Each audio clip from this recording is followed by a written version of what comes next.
This is the most important battle of my life and I will not give up. I'm sure majority of you saw or heard these remarks from the UN Secretary General at COP26 in Glasgow last week, where tired negotiation from almost 200 nations resulted in a deal to push the globe towards more urgent climate change. Greetings, good afternoon, everyone. I'd like to begin by introducing myself. My name is Sumirat. Today's event is organized by UOB students such as me, Zoe and Kefa in collaboration with Professor Alex. The focus of this event will be on the reviews of the COP26 outcomes. We have academics and students who have taken time out of their hectic schedules to join us and will share their perspective with us all. As the dust settles on COP26 in Glasgow, I'm sure some of you are still trying to figure out what the new Glasgow Climate Pact means for the global climate movement. Let me provide some foundation before we begin to grasp it from each other's experiences. COP stands for Conference of the Parties, and this was its 26th annual meeting. The first COP was held in Berlin, Germany in 1995. COP is the main decision-making body of the United Nations Framework Convention on the Climate Change and includes representatives from all the countries that are parties to the convention. World leaders who attended the COP26 summit included the UK's Prime Minister Boris Johnson, United States President Joe Biden, and Prime Minister Scott Morrison. Notably missing from the summit was Russia's President Vladimir Putin, China's leader Xi Jinping, and Queen Elizabeth II. The next conference, COP27, is expected to take place in Egypt in late 2022. From the start, Glasgow was planned to be a major COP26.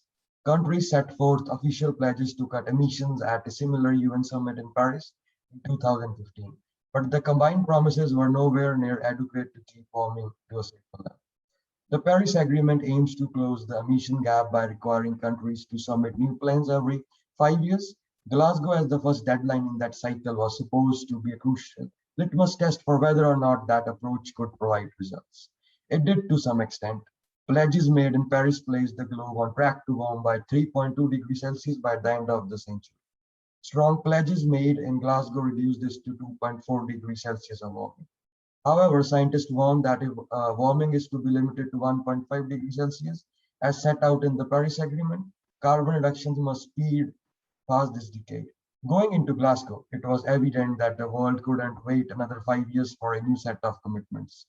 So it was decided at COP26 that nations would return next year with future pledges to cut emissions quicker before 2030, implying that next year's UN meeting, which will be hosted in Egypt, will be a watershed movement for 1.5 degree objective. It was also agreed that the UN will publish an annual report summarizing the impact of all state pledges to assess how far the world is from 1.5 degree target. This effectively interrupted the 5-year cycle established in Paris, replacing it with annual stock take, putting countries under near constant pressure to reduce carbon faster. That is possibly Glasgow's most important legacy. I am convinced that by now you understand why COP26 was the first important COP since Paris. Now let me tell you what was accomplished at COP26. More than 100 countries agreed to slash methane emissions and signed a pact to end deforestation. 140 countries agreed to strengthen their 2030 targets. 190 countries agreed to phase out coal power and end public funding. For the first time, COP's agreement directly mentioned fossil fuels. The Paris rulebook was finalized, paving the way for global emissions, reducing through carbon trading.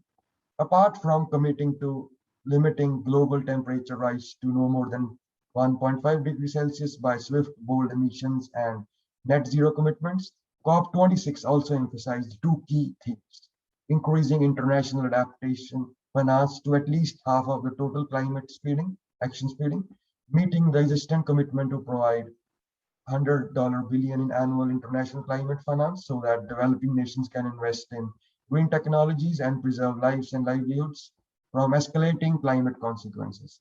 Without a question, one of the most crucial agendas, climate justice, failed. COP26 should have recognized historical emissions rather than diluting or raising them. Around 70% of the world's population requires access to carbon space in order to develop. They cannot be instructed not to develop. COP26 required to challenge this disparity and ensure that it is remedied with also establishing global low carbon paths. It is a mockery of the principle of common but differentiated responsibility to ask poor nations with small per capita carbon footprints to limit their developmental health in order to comply with the Paris Agreement. COP26 should have ensured that the burden of reducing car emissions were borne by historical polluters who are now pay a very minor role. Furthermore, I like to continue my talk by highlighting the little progress made on net zero carbon targets or climate funding, and then bringing the question of the goal. As we are restricted in time, it will be more interesting for all of our attendees to hear the academics' viewpoints on these objectives, because there is so much we can learn if we simply listen.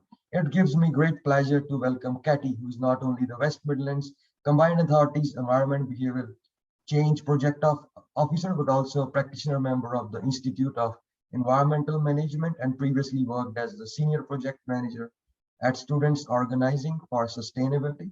She is frequently seen collaborating with a wide range of stakeholders to coordinate the creation and implementation of behavior change projects that maximizing the benefits to people, environment, and the West Midlands economy. She's now working on a majority of projects to get the region to net zero carbon emission by 2041. Katie, the time and spotlight is now all yours.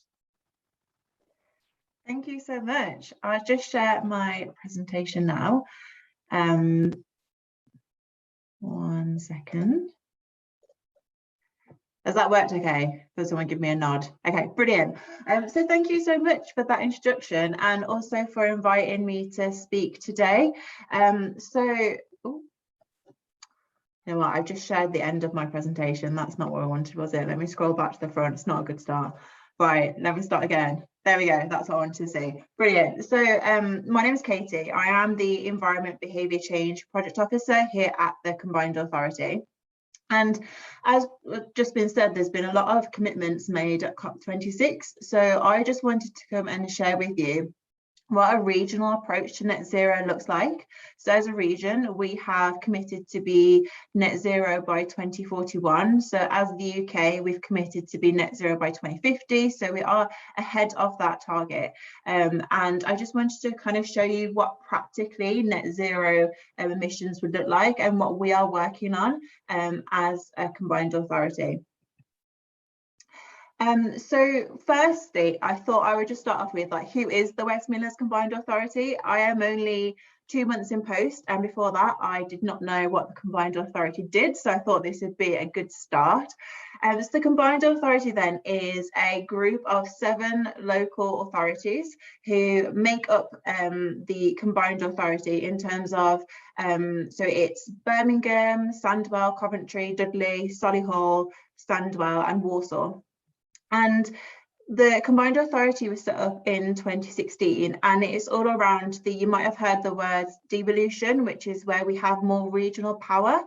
So essentially it just means that people in London don't make decisions for what happens in the West Midlands, that we have more power now in the West Midlands to decide where money is spent and what we should focus on in the region, which is obviously really important when we think about how we want to be net zero as a region. So we are headed up by Andy Street, who is the mayor. We have our own chief executive, and there's about 700 people who work at the Combined Authority, which also includes Transport for West Midlands. So if you think of the trams and the buses, that all falls under the Combined Authority as well.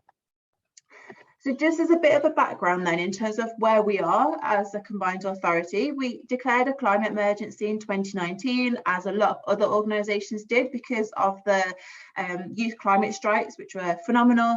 And from us declaring that climate emergency, we created this long-term plan, which is called WM 2041, which is our whole regional approach about how we would like to get to net zero by that time. Within that then, I do warn you, my presentation is full of strategies. We have a lot of strategies at the Combined Authority about how we want to get to net zero. Until 2 months ago, the environment team at the CA was 2 people. It's now grown to 7, so there's going to be a lot more coming out of this. Now we have our strategies in place and we know what we want to do. A lot of it now will be about delivering how we reach these goals. So these are some other strategies that we have around climate change, energy, the natural environment and the circular economy.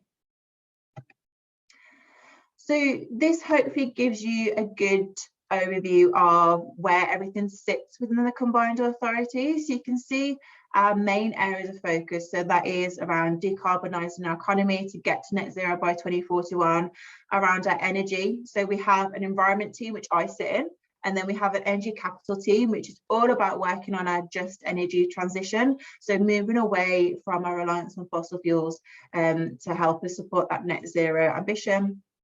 Then we have the circular economy, so designing our waste, so making sure that we don't resend anything to landfill, that all the waste that we have within the West Midlands is reused for different purposes. Then the natural environment, so everything from tree planting to natural corridors, there are 4 main areas. Then, as I mentioned, we have a lot of strategies. You can see them around the side about how we want to achieve these ambitions. So you can see the one around zero carbon homes. So when we're building new homes, making sure that fit for the future. So we're not retrofitting those homes in about 10 years time, that we're building them now to be comfortable, to be warm, and to be using newer technologies, such as you might have seen in the news, like heat pumps. And then we have things which we've been working really closely with the University of Birmingham on around air quality, which is all around how we as a region should be improving our air quality. So that's TBC, to be coming out soon. And then my work sits across all of these areas, so behaviour change. We as individuals, as a university, as companies are going to need to do a lot to get to net zero by 2041. So it's not just an individuals, there's a whole system change that needs to happen. But I'll go through all of these areas in a little bit more detail about what we're working on. If you are interested, that QR code there should work. So if you want to use that to have a look at our website to see all of their strategies and the areas you're working on, you can do that now. So in terms of our long-term strategy, this is it. So it's WM 2041. This sounds a little bit sad, but it's one of the reasons why I applied to work at the Combined Authority, because it's a fantastic strategy about how we as a whole region are going to justly transition to this zero carbon economy. It's all about upskilling people, about leaving no one behind. It's a fantastic document. So yeah, if you do want to have a read, I really would encourage you to see what we're committing to kind of tackle the climate crisis here within the region. So you can see some of the commitments here about reducing emissions. So we want to reduce our emissions by 36% by the end of 2022, and then 69% by 2027. So this is obviously a very long-term plan, but as you know, things can change very quickly. There can be new technologies. The government may release some new funds. So we then have our 5-year plan. And our 5-year plan is all around really seeing what we're going to focus on within the next 5 years. So you can see some of these areas here. So thinking about domestically, so within our own homes, how we're going to heat them, how are they going to be efficient. Commercially, so businesses, how are they going to do the same. Industrial decarbonisation, so we have a lot of industry here in the West Midlands, so how are we going to support them to reduce their own emissions and transition into this net zero economy. Transport, so Transport for West Midlands is within the Combined Authority, and actually 41% of journeys made within the West Midlands that are under 2 miles are made by car.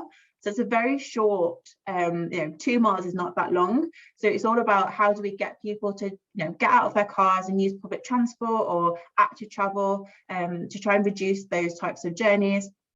And you can see here, it's very expensive to turn to net zero. So we've committed to £4.3 billion. That's how much we've said that this 5-year plan to implement everything will cost. But also we're seeing that through the new technologies that will come out, there'll be additional 21,000 jobs over the next 5 years as well. So that's something that's really encouraging to see.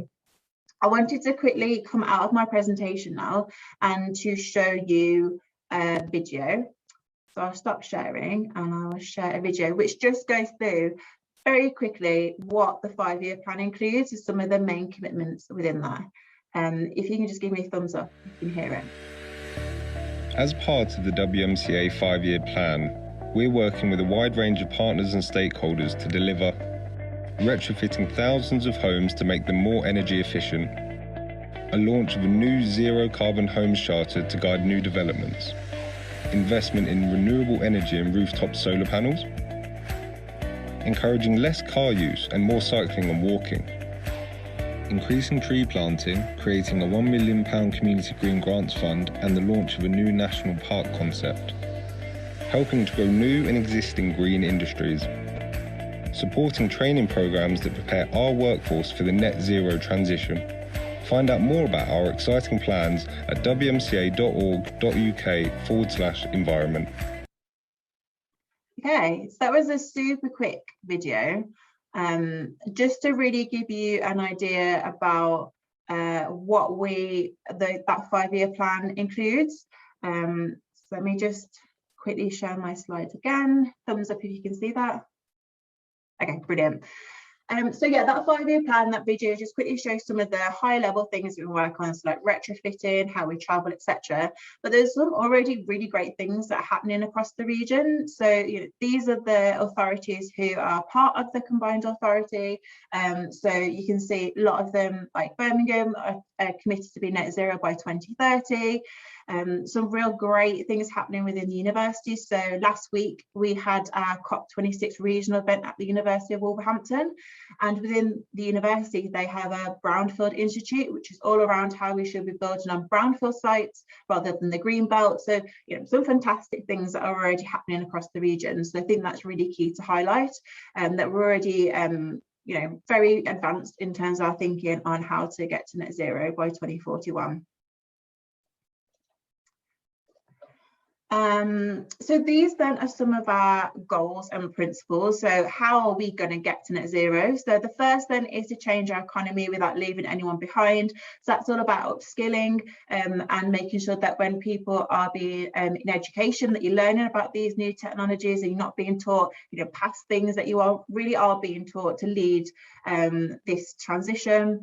Around investment in the resilience of our places, use our past industrial past to create a new future. So I'm from the Black Country. The Black Country was the home of the Industrial Revolution, and now we are coining the phrase that we're going to be home to the Green Industrial Revolution, which I'll come on to in a little while.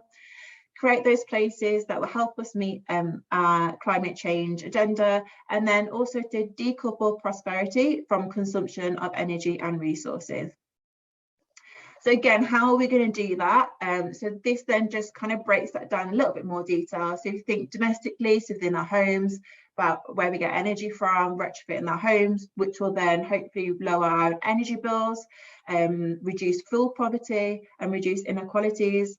You're looking at transport. If we're avoiding those 2-mile journeys that we will take by car and use different forms of transport or active travel, it'll result in cleaner air. So there's lots of things. So this kind of just shows that what the steps we want to take and the outcomes that we want from this delivery. So in terms of energy, this is what we want to see. So these are some of our programs of work. So we've got a separate team called Energy Capital who lead on this. So some of the things, improving EV infrastructure. So at the moment, obviously, we've got petrol stations everywhere. So we want to see something similar, but EV charging points that can be real fast EV charging points. At our COP26 event last week, I met a company who is supplying 6-minute EV chargers. So you think that you can just quickly plug your car in, go into the shop, 6 minutes after your car is ready to go. So these are some of the things that the Energy Capital team are working on in terms of that just energy transition. In terms of the circular economy, I think this is a real great document to really understand what this means. So at the moment, I would say that we would sit within this recycling economy, where things are recycled a few times and then they still end up in waste. Whereas a circular economy is all about using that waste. So we're looking at creating a scheme called industrial symbiosis, where you might have one company who produces a waste, but that could be used by another company within their production. So it just means that it never goes to landfill, that things are always reused. And actually I saw today that ASOS, the clothing company, have just released their own circular economy guide on fast fashion. So this is a term that you'll probably come across a lot more, and we really hope to move our economy to this circular economy so there isn't any waste. Then we have our natural environment plan. As I said, we have a lot of strategies, and this is all about improving our natural spaces. Last year during COVID, we did a study which found that within the West Midlands, we have really high green deprivation. So that means that we've got a lot of communities where there is no good green space within 10-minute walk from where they live. So we, as you saw in that video, released a green grants where community groups can apply for to improve their green spaces. We want to make sure that people can access those spaces. So blue spaces like our canal networks, our rivers, etc. Improving biodiversity. We have a tree planting goal of planting 19 million trees by 2041. So that's a huge, huge goal. And through the Commonwealth Games, Severn Trent are creating a legacy forest, which will offset the emissions from the Commonwealth Games. So there's going to be a lot of tree planting happening across the region. My remit is behaviour change. So as I mentioned, how are we going to be engaging people on climate change to help us reach our net zero ambitions? So these are just some of the projects that that I'll be working on. Two of the ones that I'm most excited about is sustainable food at the Commonwealth Games. So this is if you were lucky enough to get a ticket. I wasn't, but if you have got a ticket, when you get to the Commonwealth Games, hopefully there should be some real good sustainable food choices for you to choose from, that they're local, that they are plastic free, and that those options are really promoted as well to really encourage people to want to choose the sustainable food option. And then finally, the Net Zero Citizens Panel. So this is where we're going to be inviting citizens from across the region to sit on our panel, where we can go to them with our ideas about, you know, retrofitting your homes. Like, it's very expensive. What can we do to encourage people to want to do this with their homes? So it's kind of a board that we can go to, full of citizens that are representative across the West Midlands, and say, is this a good idea? What should we do? So I think that's what I'm excited about, is policies that we might have within the combined authority can really be shaped by citizens and how we reach net zero. Then we have a community green grant. So this is that fund that are going to be available from January next year for community groups to apply for. So that could be creating new green spaces. It could be improving access to them, improving biodiversity. So this is, as I said, to really help in terms of reducing that green deprivation that we have here in the West Midlands. I mentioned it before, so we are going to be coining this phrase that we're going to be home to the green industrial revolution. So we do have some fantastic industries already here.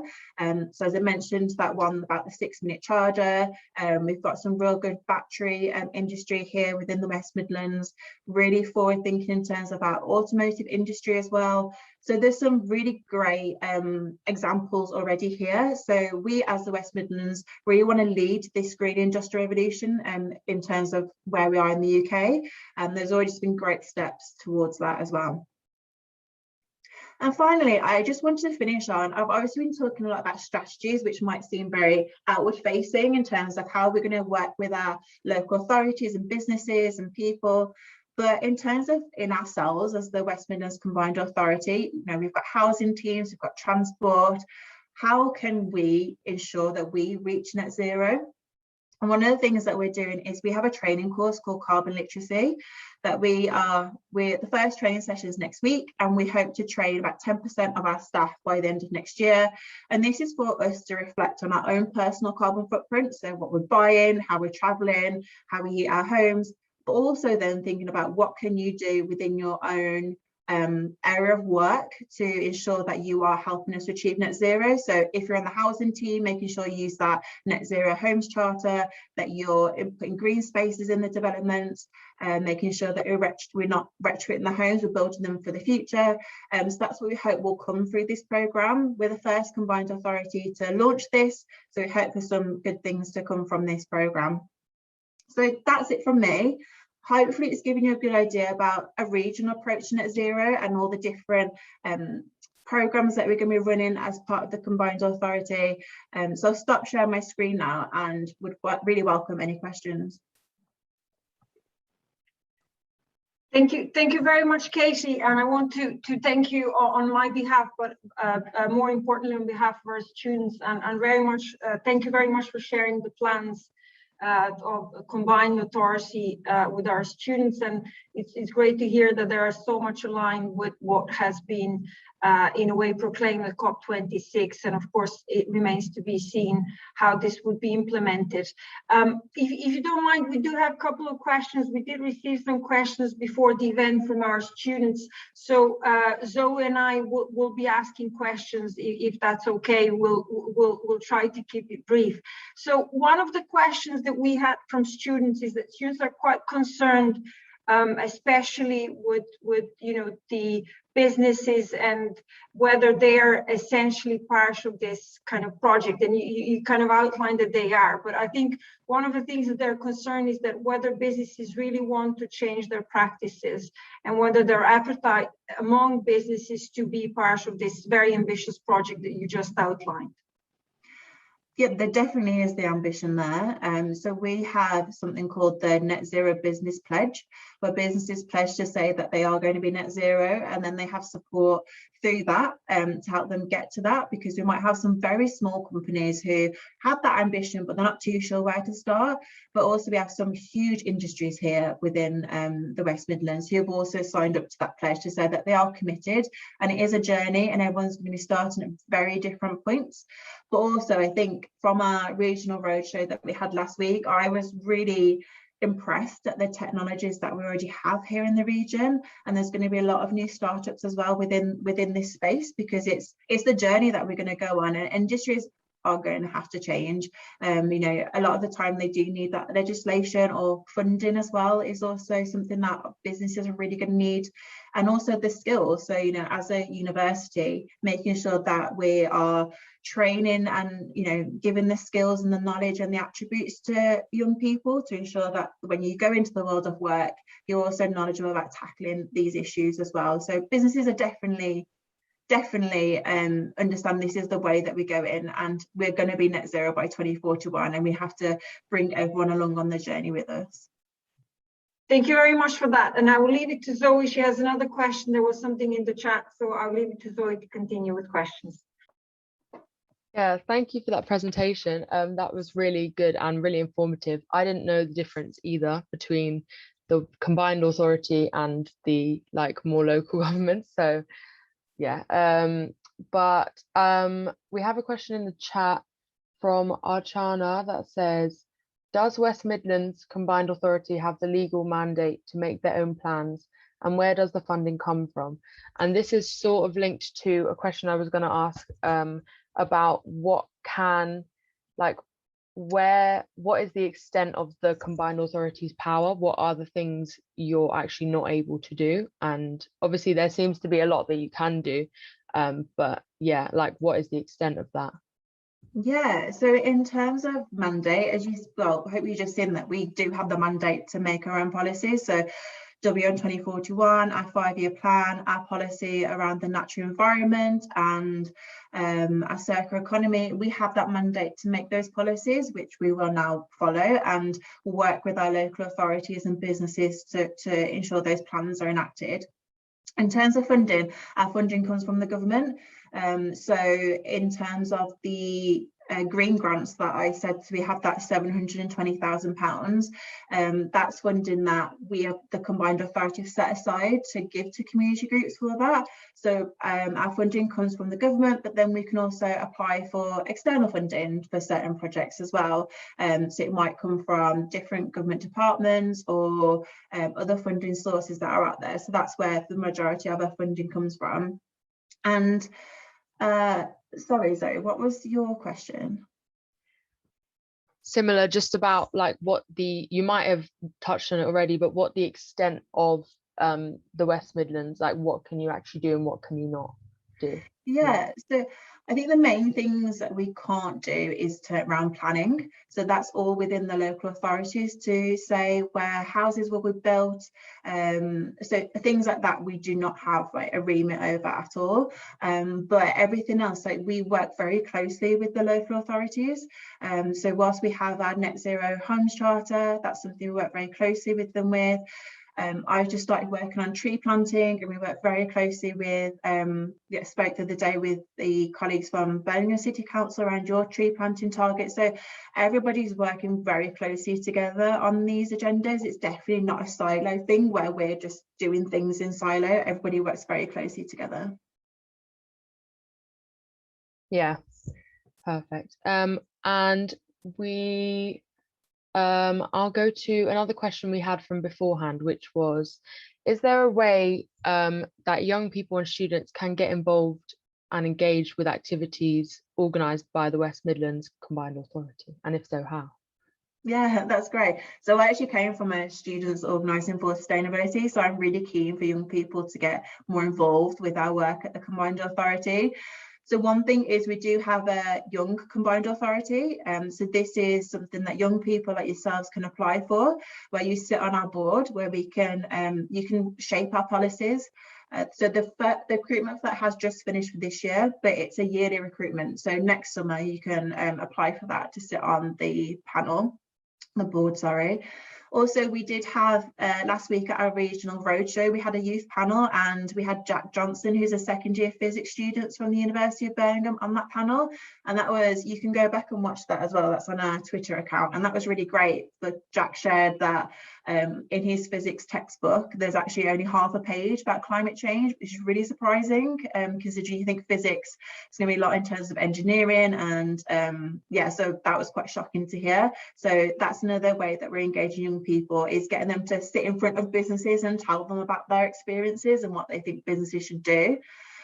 So yeah, we are just starting to think about how we can engage young people more, but they're just two experiences that we've had so far that you can get involved with. Yeah, that sounds really good. Just one last question. We did have another one in the chat, but we can't get to them all, but feel free to address them in the chat after.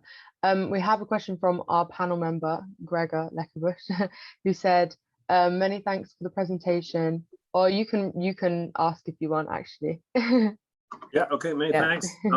Katie, super, many thanks for the presentation. Very informative, very nice.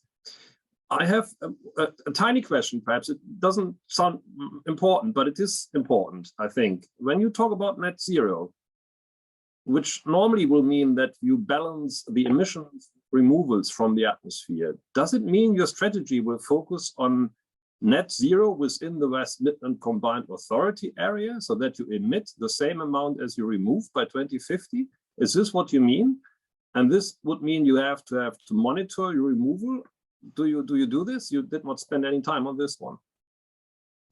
I will definitely go and look into this question a lot more. As I'm only here, I've been here for 2 months. So these strategies. Don't worry. It's just a question of clarification.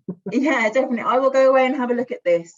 But absolutely, as I mentioned, we already work quite a lot with the University of Birmingham looking at air quality. So that is going to involve a lot of monitoring currently our emissions that we have at the moment and what we need to put into place to improve our air quality. So there will be a lot of monitoring that needs to happen. And in terms of kind of going back to that question around what our mandate is at the Combined Authority, it will just be within the West Midlands region. So you talk about net zero, it is just what we have within our region and how we will try and achieve that. So our ambition is by 2041, but as the UK, it's 2050.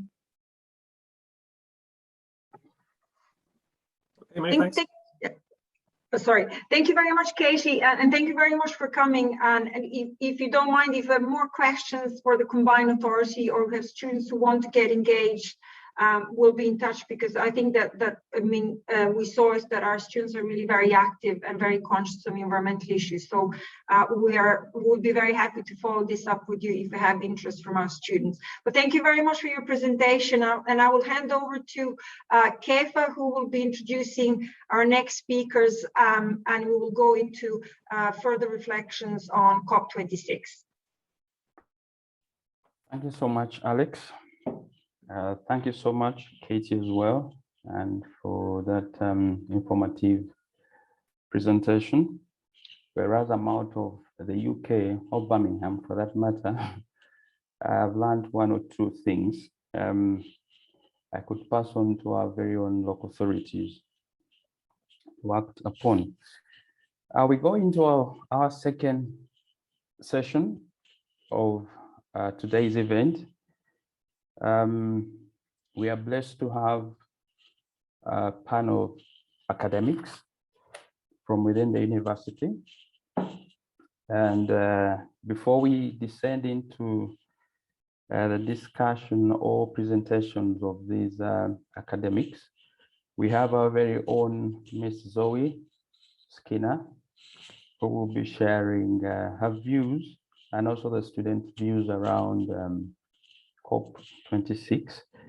But before we can go there, we have a short video that we want to share with you that has a Ugandan young climate activist by the name of Vanessa Nakate, who recently made a powerful speech at the just concluded COP26. I'll ask Matt to play that, and then we'll come back. We are, as United Nations Secretary General Antonio Guterres recently said, on the verge of the abyss. As the IPCC report said, the science is now unequivocal. The latest available science tells us that in order to avoid the worst impacts of the climate crisis, we must reduce global CO2 emissions by somewhere between 7% to 11% this year and next year, and every year after until we get to zero. So what are we doing to pull ourselves back from the abyss? Countries have come to COP26 to make new pledges to reduce their emissions. And lots of companies and banks and investors have descended upon Glasgow to make big climate commitments. And let me say that, of course, the idea that countries, companies, and investors committing to drastic and immediate action to reduce emissions would be most welcome. But let us be honest, we have been here before. There have been 25 COPs before this one, and every year, leaders come to these climate negotiations with an array of new pledges, commitments, and promises. And as each COP comes and goes, emissions continue to rise. This year will be no different. CO2 emissions are forecast to jump in 2021 by the second biggest annual rise in history. So I hope you can understand why many of the activists who are here in Glasgow and millions of activists who could not be here do not see the success that is being applauded within these halls. I hope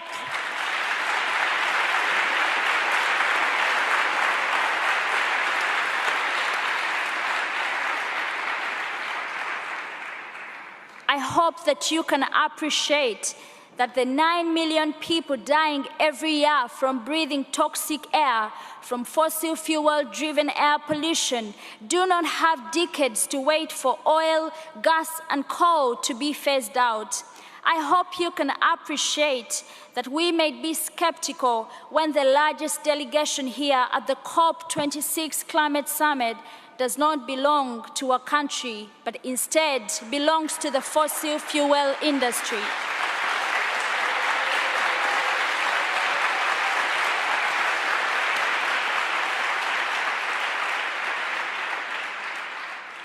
I hope you can appreciate that where I live, a 2-degree world means that 1 billion people will be affected by extreme heat stress.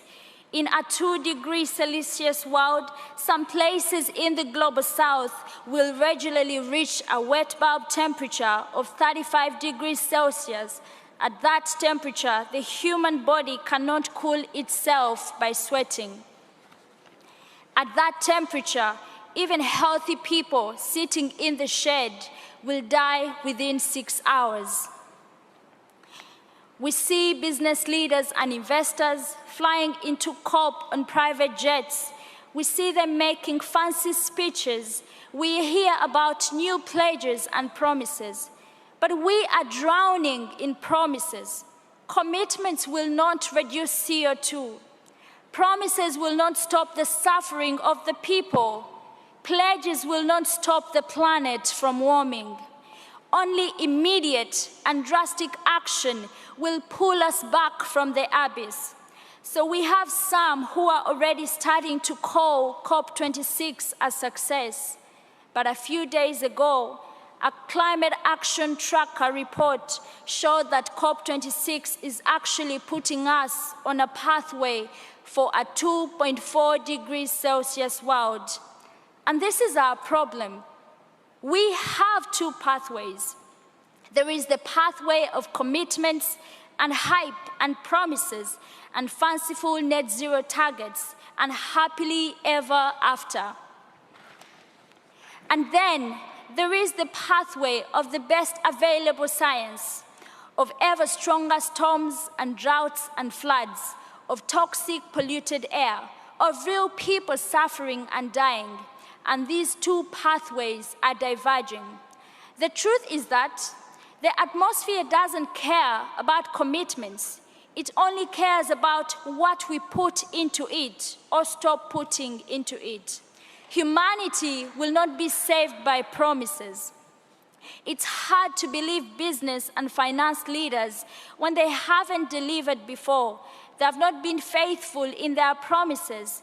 They have not been honest in fulfilling their commitments. They have not been trustworthy in making their pledges a reality. So, I have come here to tell you that we don't believe you. We don't believe that banks will suddenly put trillions of dollars on the table for climate action when rich countries have struggled since 2009 to raise $100 billion for the world's most vulnerable countries.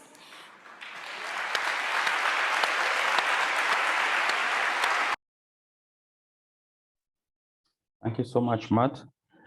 That video was intended to set us into reflections on COP26.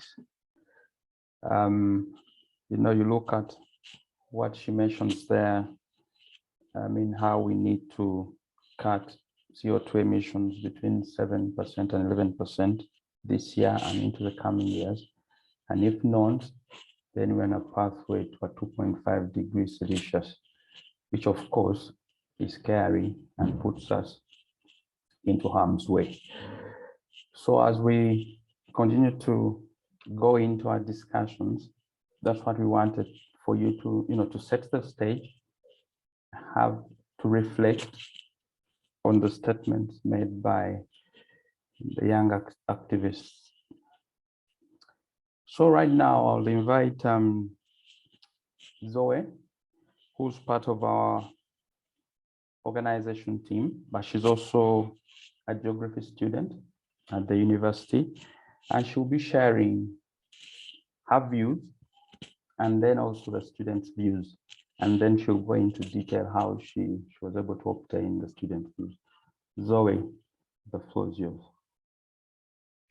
Hi, yeah, like Kefa said, I'm a second year geography student, and I'm just going to talk about some views that we've managed to get from some students about COP26 and the kind of climate conversation in general, and then share mine based on that. So to kind of promote these, not promote, but to make people aware of these events, we participated in a sustainability fair, which a couple of weeks ago, which was just in the guild, and we had a stand and we had a box with like suggestions / comments or questions or expectations of COP26 and just general thoughts about climate change. And we got a lot of interesting thoughts. Some of them, they were on like many different scales. So some of them were about more what people want to see from the uni. So some of them involved things like divestment and more energy from renewable sources, more initiatives for like recycling, like crisp packets, for example, more transparency in general into what the university is doing, and more support and advice for students around recycling and sustainability and what they can do. And then some others had views about Birmingham as a city, which I guess would be more relevant to Katie's work. So things like public transport, so to make them more energy efficient, more accessible, cheaper, cleaner, things like that. More cycle paths and cycling provision, and around cleaner air in Birmingham. Someone mentioned Celio in particular, and also I guess that would be relevant to things like litter and rubbish as well, because Celio definitely has a problem with that. And then a lot of thoughts were kind of more general about, so someone was talking about they want to see more emphasis on intersectionality in the climate crisis, and how different people are affected differently, and how it's all our responsibility but in different ways and to different levels in a way. Another person mentioned they want to see more emphasis on the effect of climate change on agriculture, especially in dry regions like sub-Saharan Africa. And I think this is a really important point, because personally, I don't hear as much conversation as I would expect about the impact on changes in climate on our food supply, because our food is grown, and so that's obviously going to have an impact. And you know, a lot of our food we import, so I think I guess I'm kind of surprised that I haven't heard much talk about this. And linked to that point, someone also said they would like to see more emphasis on the link to public health. And in their own words, climate change is not just polar bears and trees, but is also the health of humans. And yeah, that's linked, because as important as polar bears and trees are, and turtles, and you know, biodiversity, and it is very important, I also think climate change is often framed as a environment thing that we're doing because we should do it and it's good to do, but it doesn't affect us. And you know, obviously it does because we live here. So yeah, I think that was a really important point to mention. And then some others just quickly revolved around general accountability for countries to meet their Paris Climate Agreement targets, because like Vanessa was saying, there's a lot of promises, but it's about actually doing them. And another person thought it was important to abolish carbon quotas and taxes in favour of more stringent and immediate measures to combat climate change. So a lot of views there, and a lot of which I'm sure you will agree with. But yeah, linked to those, I kind of just wanted to share my view on not so much COP26, generally the climate conversation, and what I think is good, but what I think is also missing. I'm sure we all know that climate change is a very complex issue, and it's not clear it's not like this person's responsibility and not this person's, you know, it's all of us to an extent. But I feel like it's in a way a much more complex issue than is sometimes represented as, because I think there's often a lot of emphasis on things like things which are very important, like where our energy is coming from, how much meat do we consume, how much do we fly, how much trees is our government planting, things like that. And these are all very important things, but to me, I think there are two main things missing, or three, depending on how I explain them. But I think that one thing I think should be talked about more is industries, and not just like the flying industry or the energy industry, but just the industries of everything we buy. Because I think these days, everything we need or want is so readily available and at such cheap prices, and things are just made so convenient for us these days.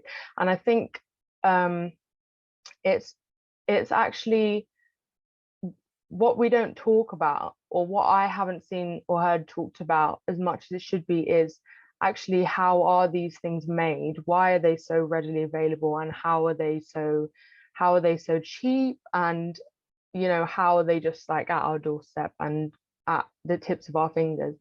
And yeah, how are they made, who's made them as well is a very important point. I think that's a whole other conversation. And I think the fact that we don't, well, I certainly don't know the processes behind most of the things I buy, whether it's clothing, whether it's my food, whether it's, you know, stationery, textbooks for university, all these things have processes behind them. And I think the fact that we, or I definitely don't, I think the average person doesn't know how these things are made, and the fact that they could be made in 10 different countries, you know, like grown in one country, packaged in another country. I think that should be talked about more and questioned more. And obviously we know companies to an extent are driven by profit, and this obviously means that the processes involved in making things are going to be made as cheap as possible, as low cost as possible. And the reality is, to my knowledge, that most industries, or very many industries, are actually very environmentally destructive. Like if you even look at your phones or your laptops or anything around you, where have the materials for those things come from? And that's something that we often don't question. And then when you combine that with the issue of consumerism, which basically in my view is to do with the fact that we, in my own words, it's how I feel like in the system we live in today, we have a subconscious or conscious desire for more all the time, and better and bigger, and it's not helped by the fact that things are so readily available to us. And all this means that, so when you combine consumer culture, consumerism, which is to an extent is a mentality, and that many of us have, whether we realize it or not, and also industries and the fact that many of them actually are very environmentally destructive, it means that in this part of the world especially, we often unintentionally or intentionally lead highly resource intensive lifestyles. And I'm sure we all know this, and you might have heard the statistic, I can't remember it, I should have looked it up before this, but it's something like if we all lived like the average person in the US, or the average British person, we'd need X amount of planets. And that's to do with that's to do with the high level of resources that our lifestyles just inevitably use. And I think if we continue having conversations around climate without kind of talking about industries behind just everyday things that we do in our life, and things that we buy and consume, and also mentalities that, in my view, the system that we live in has really exacerbated, I think we will always be lagging behind the sort of really drastic climate action that we need. And there was also a point about there was a point in the suggestion box about someone said we need more acknowledgement of the fact that our capitalist system is the root cause of climate change. And I understand not everyone will agree with this, but I do think we can all agree that having a system that revolves largely around consuming and buying and spending money, especially on items that have destructive industries that many of us don't know about, is very unsustainable. So yeah, I just think that should be part of the conversation. In terms of the solutions, I'm not an economist, I don't have the solutions, and I'm not an expert like many of the people on this panel, but and there is no easy solution, because I'm talking about what Katie mentioned earlier, which is system change. And it's difficult because it's, where do you even start when it comes to changing a system? Where do you even start? And again, there's no clear people who are and aren't responsible. And it also would all need to change at once for things, like all simultaneous change for things to work. So, you know, there's no easy solution. I'm not saying like, why can't they just do this? But I think it needs to be part of the conversation, needs to be acknowledged that actually things that we consume every day, we need to start understanding what's behind them, and also questioning our own mindsets and how we value and how we consume. I think that needs to be a part of the conversation. So it's both system change and also on an individual level, questioning also things we see around us like greenwashing, because a lot of industries have realized, some of you probably know what that is, a lot of industries have realized that being eco-friendly is profitable and in some ways trendy. So basically what companies do is they market their products to be really, really sustainable, and like the best thing, if you buy this, you're being really eco-friendly.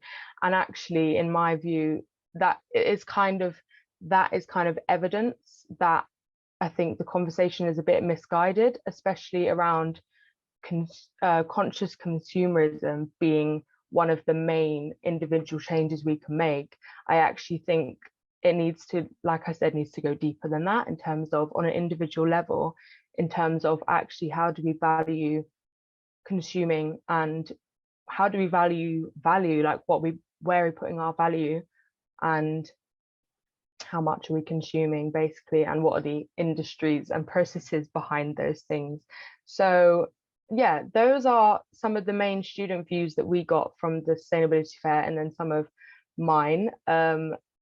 Yeah, I don't have the solutions, but I just think these things need to be part of the conversation as well, as important as tree planting and flying and meat eating is as well. Yeah, these things are also important. Thank you. Thank you, Zoe, for those mind-provoking comments. I mean, no one has answers yet, but the conversation continues. And I believe that, yeah, these are things that we should be thinking about, and just not think of matters in isolation or in a vacuum, but, you know, have an end-to-end way of looking at things. There's a comment here from one of the attendees who says, yeah, people are skeptical. Who agrees with what you said? Yeah, people are skeptical about the company's advertising. Say for H&M, the materials may be partly sustainable, and even the recyclable part, the process be known. Transparency is still a long way to go. Overconsumption. So they believe the issue is around overconsumption. So we need to change the way we do things. Moving on. Sorry. Thank you so much. In the event you have any questions, you can send them in the chat. We'll put them to Zoe later on. Moving on, we'll get into the academics now, our distinguished panel of academics. What we're going to do is to take, we'll first have two come in and share their thoughts, and then questions will come in, and then we'll take on another two later on, and then also have a set of questions coming in, and then thereafter we'll wrap it up. We'll, at this juncture, invite Professor William Bloss, who's just give a small introduction. He's a professor of atmospheric science and a former head of School of Geography, Earth and Environmental Sciences. Professor Bloss will be talking to us about reflections,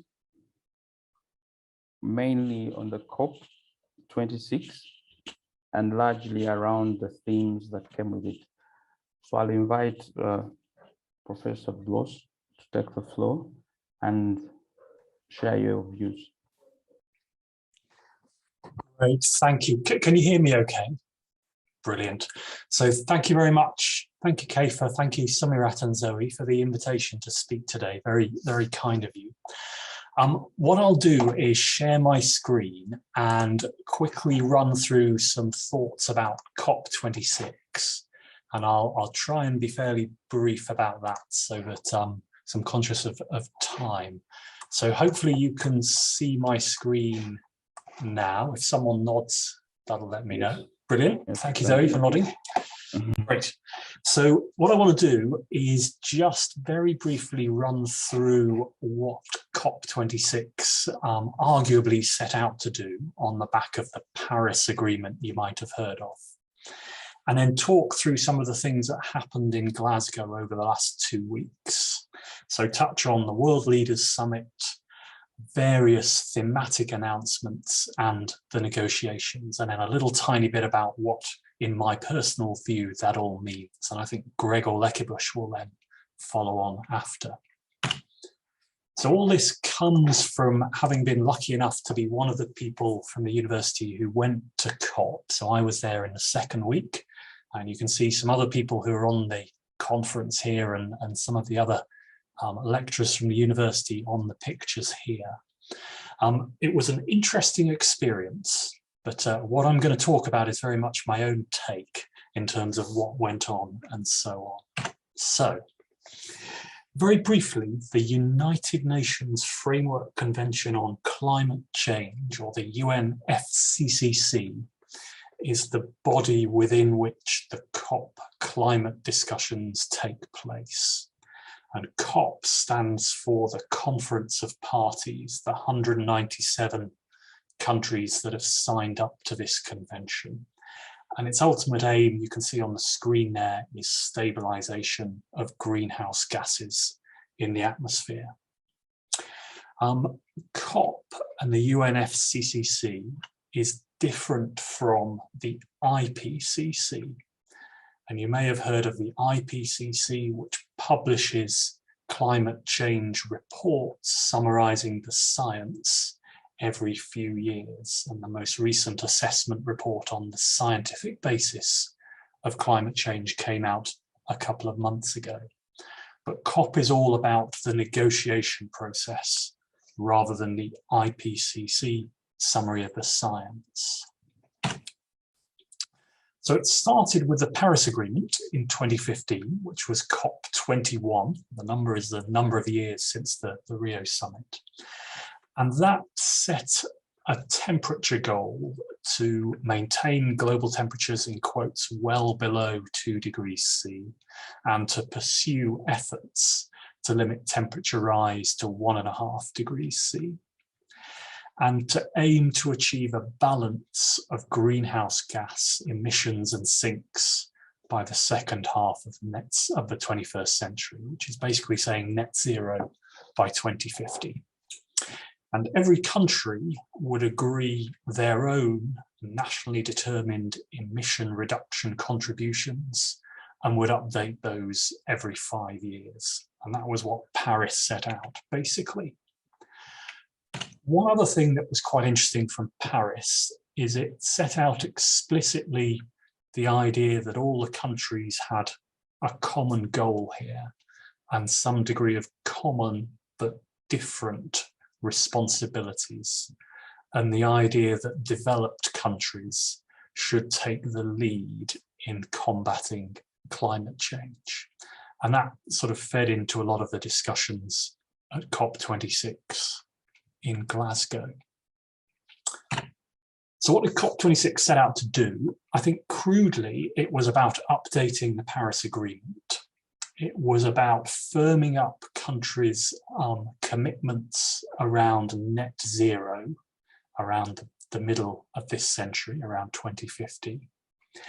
And it was about beefing up the short-term plans, the nationally determined contributions for emission reductions up to 2030. And then there was a whole load of important stuff in the background, if you like, around the rule book for all these processes, how NDCs work, what happened to carbon credits from the past, how we count things like carbon offsets between countries or between areas. So that was at least some of the aims. What happened, I think, was kind of four things. There was the ongoing negotiations, mostly in the background until the very end of the process. There was the World Leaders Summit right at the start with the senior leaders, presidents, politicians, etc. there. There were a series of announcements during the 2 weeks, and these were the things that made the headlines for us. And then there was the final agreement. So I'm just going to very quickly unpick each of those. Just on negotiations, the UNFCCC takes decisions by consensus, which it defines as a process whereby there isn't a vote, but rather the agreement is a position which broadly everyone can agree with. Not necessarily unanimity, and there's a certain amount of greyness within that that also reflects the size stroke wealth stroke power of different countries in the process. And what you'd hear at the end is when that point has been reached, Alok Sharma, the president, will say, hearing no objections, it is so decided, and bang his hammer, bang his gavel, and that makes the decision binding or ratifies it.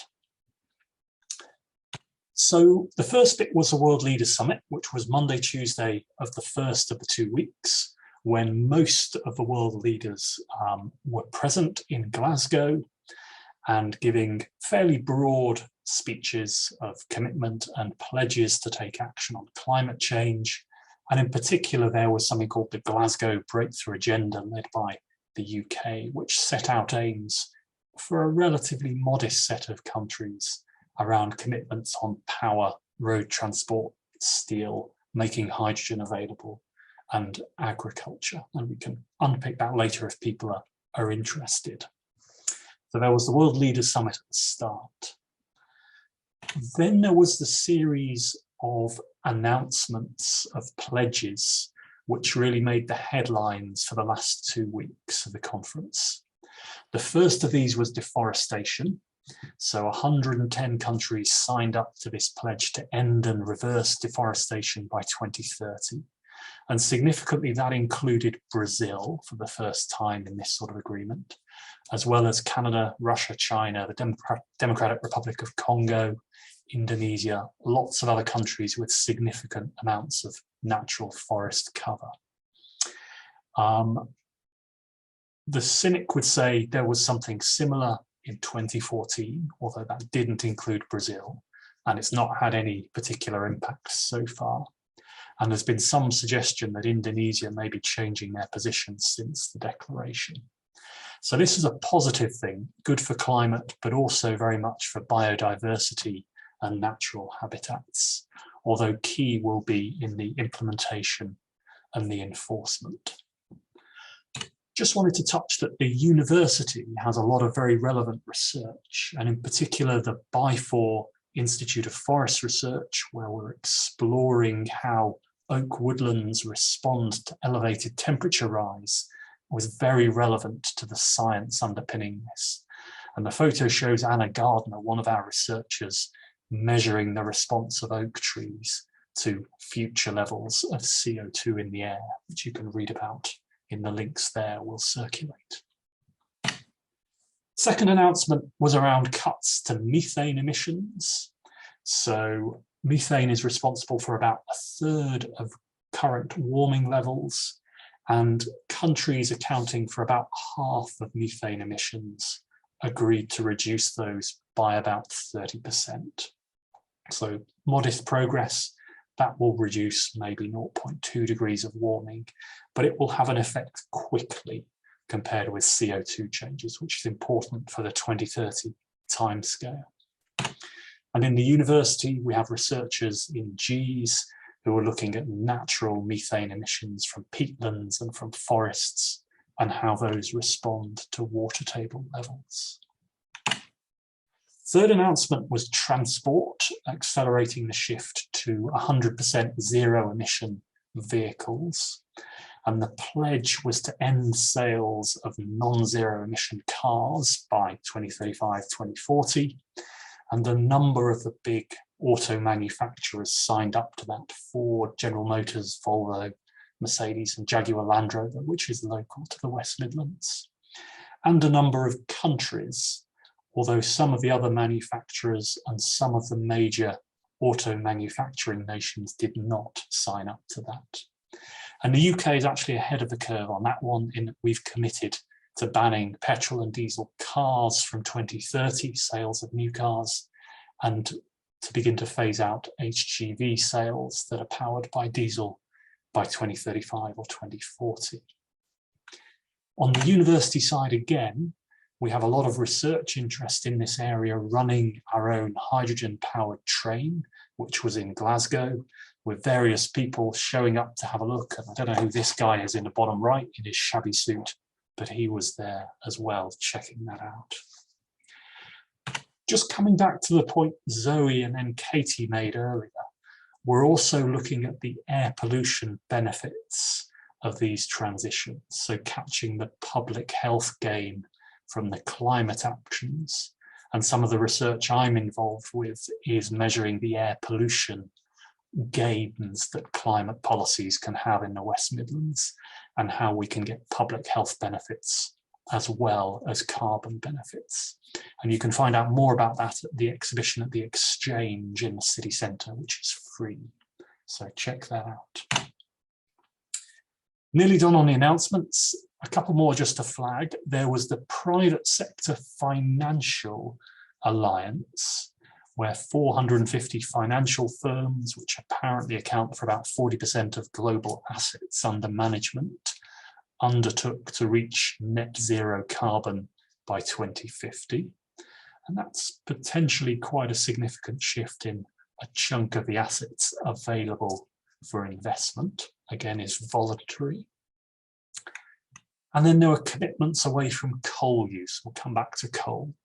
Over 40 countries pledged to end all investment in new coal power, including some significant coal users, Poland, Vietnam and Chile.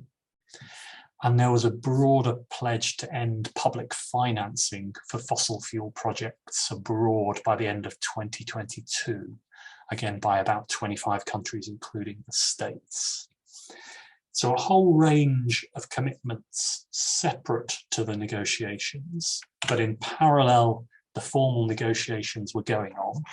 Some of them in big formal sessions, like the picture at the top left, some of them in more informal huddles and people meeting outside the meeting rooms, and hearing some new voices like Vanessa Nakate's speech from Uganda that we heard a couple of minutes ago. And of course, outside the venue, there were also protests and demonstrations, although the physical nature of such was that we were really not very aware of what was happening outside compared with discussions inside. So final bit I want to very briefly touch on is where did we end up from that? So after the discussions, the UK presidency produced their first draft agreement on Wednesday last week. And it's quite interesting to see how that evolved a little bit. So in terms of the science, my take was that that was not contested. The science as presented by the IPCC is broadly accepted. There were statements to reflect that and to focus that this was an urgent problem.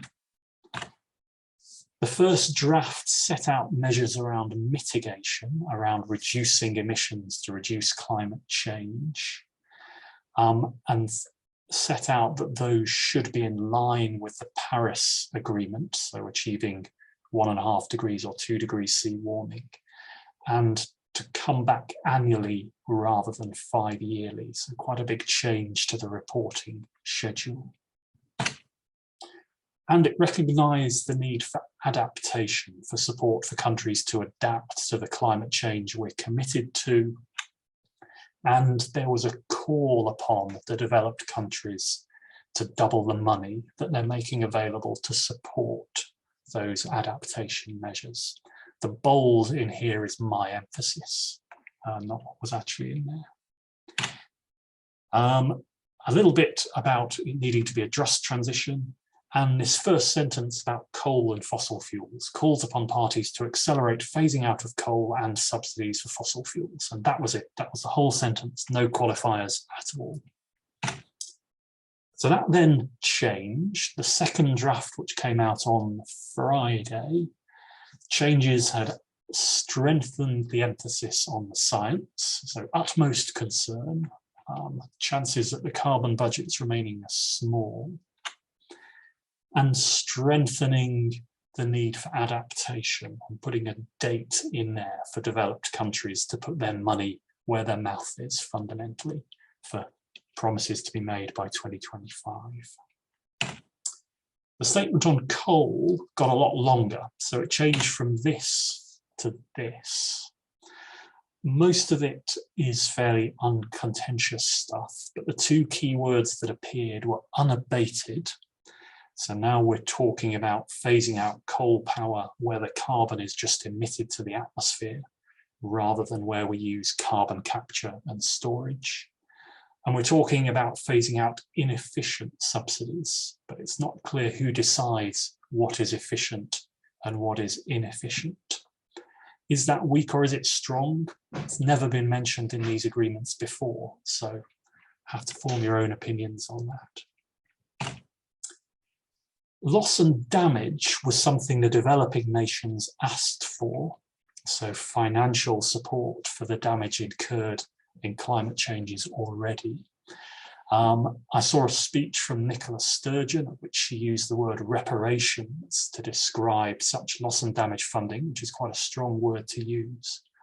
But what came out was a decision to establish a process of dialogue to discuss arrangements for funding to address loss and damage. So something that was probably rather less concrete than had been hoped for.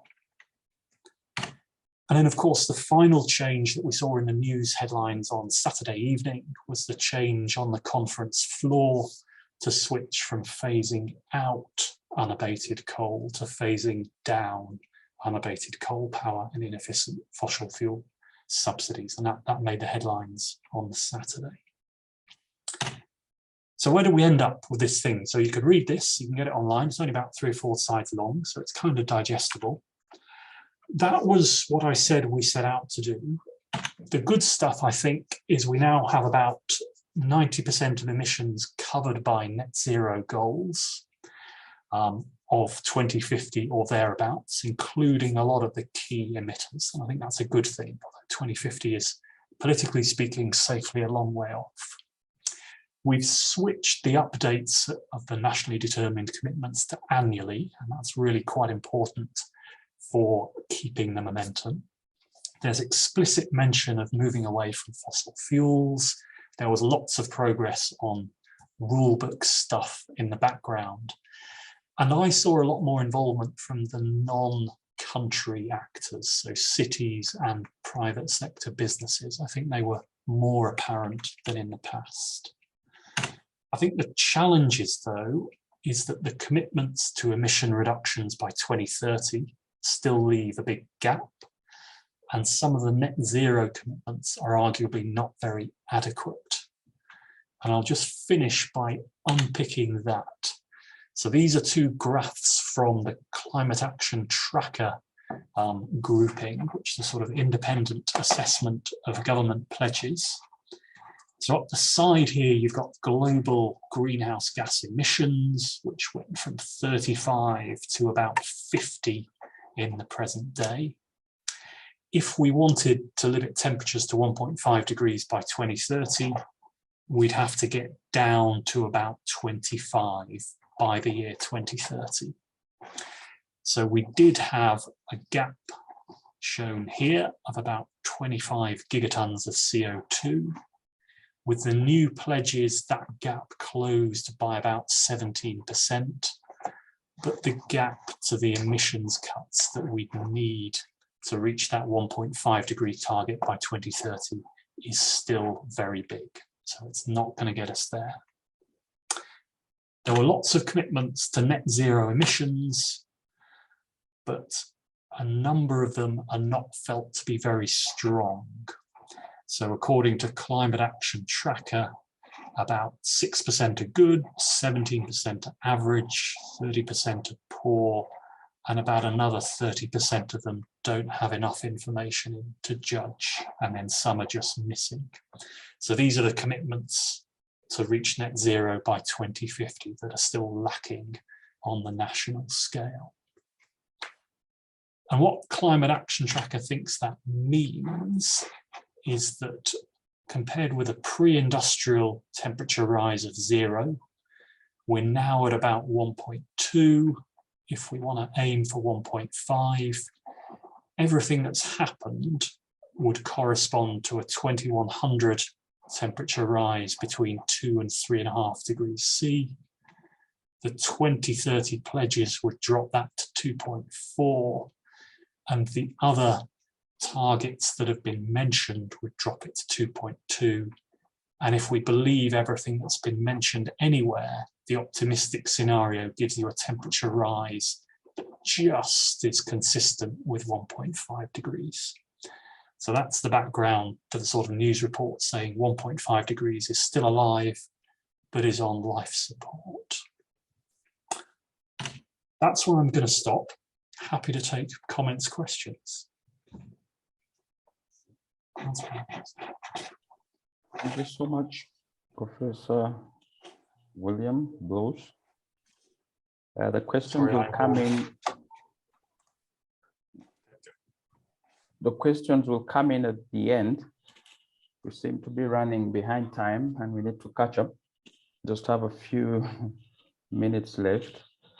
So what we're going to do is to have Professor Gregor coming on next, and then we're going to change slightly on the program and have all the panelists speak after each other. So after Professor Gregor, we'll have Dr. Luisa, and then finally we'll have Professor Robert Lee. And then after everyone has spoken, then we'll have the questions coming in. So the attendees, kindly, you can create your questions, you can form the questions and put them in the chat. All the questions will be covered after the panelists have made their presentation.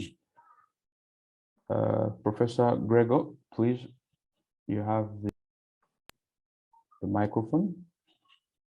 Okay, many thanks. Let me share my screen.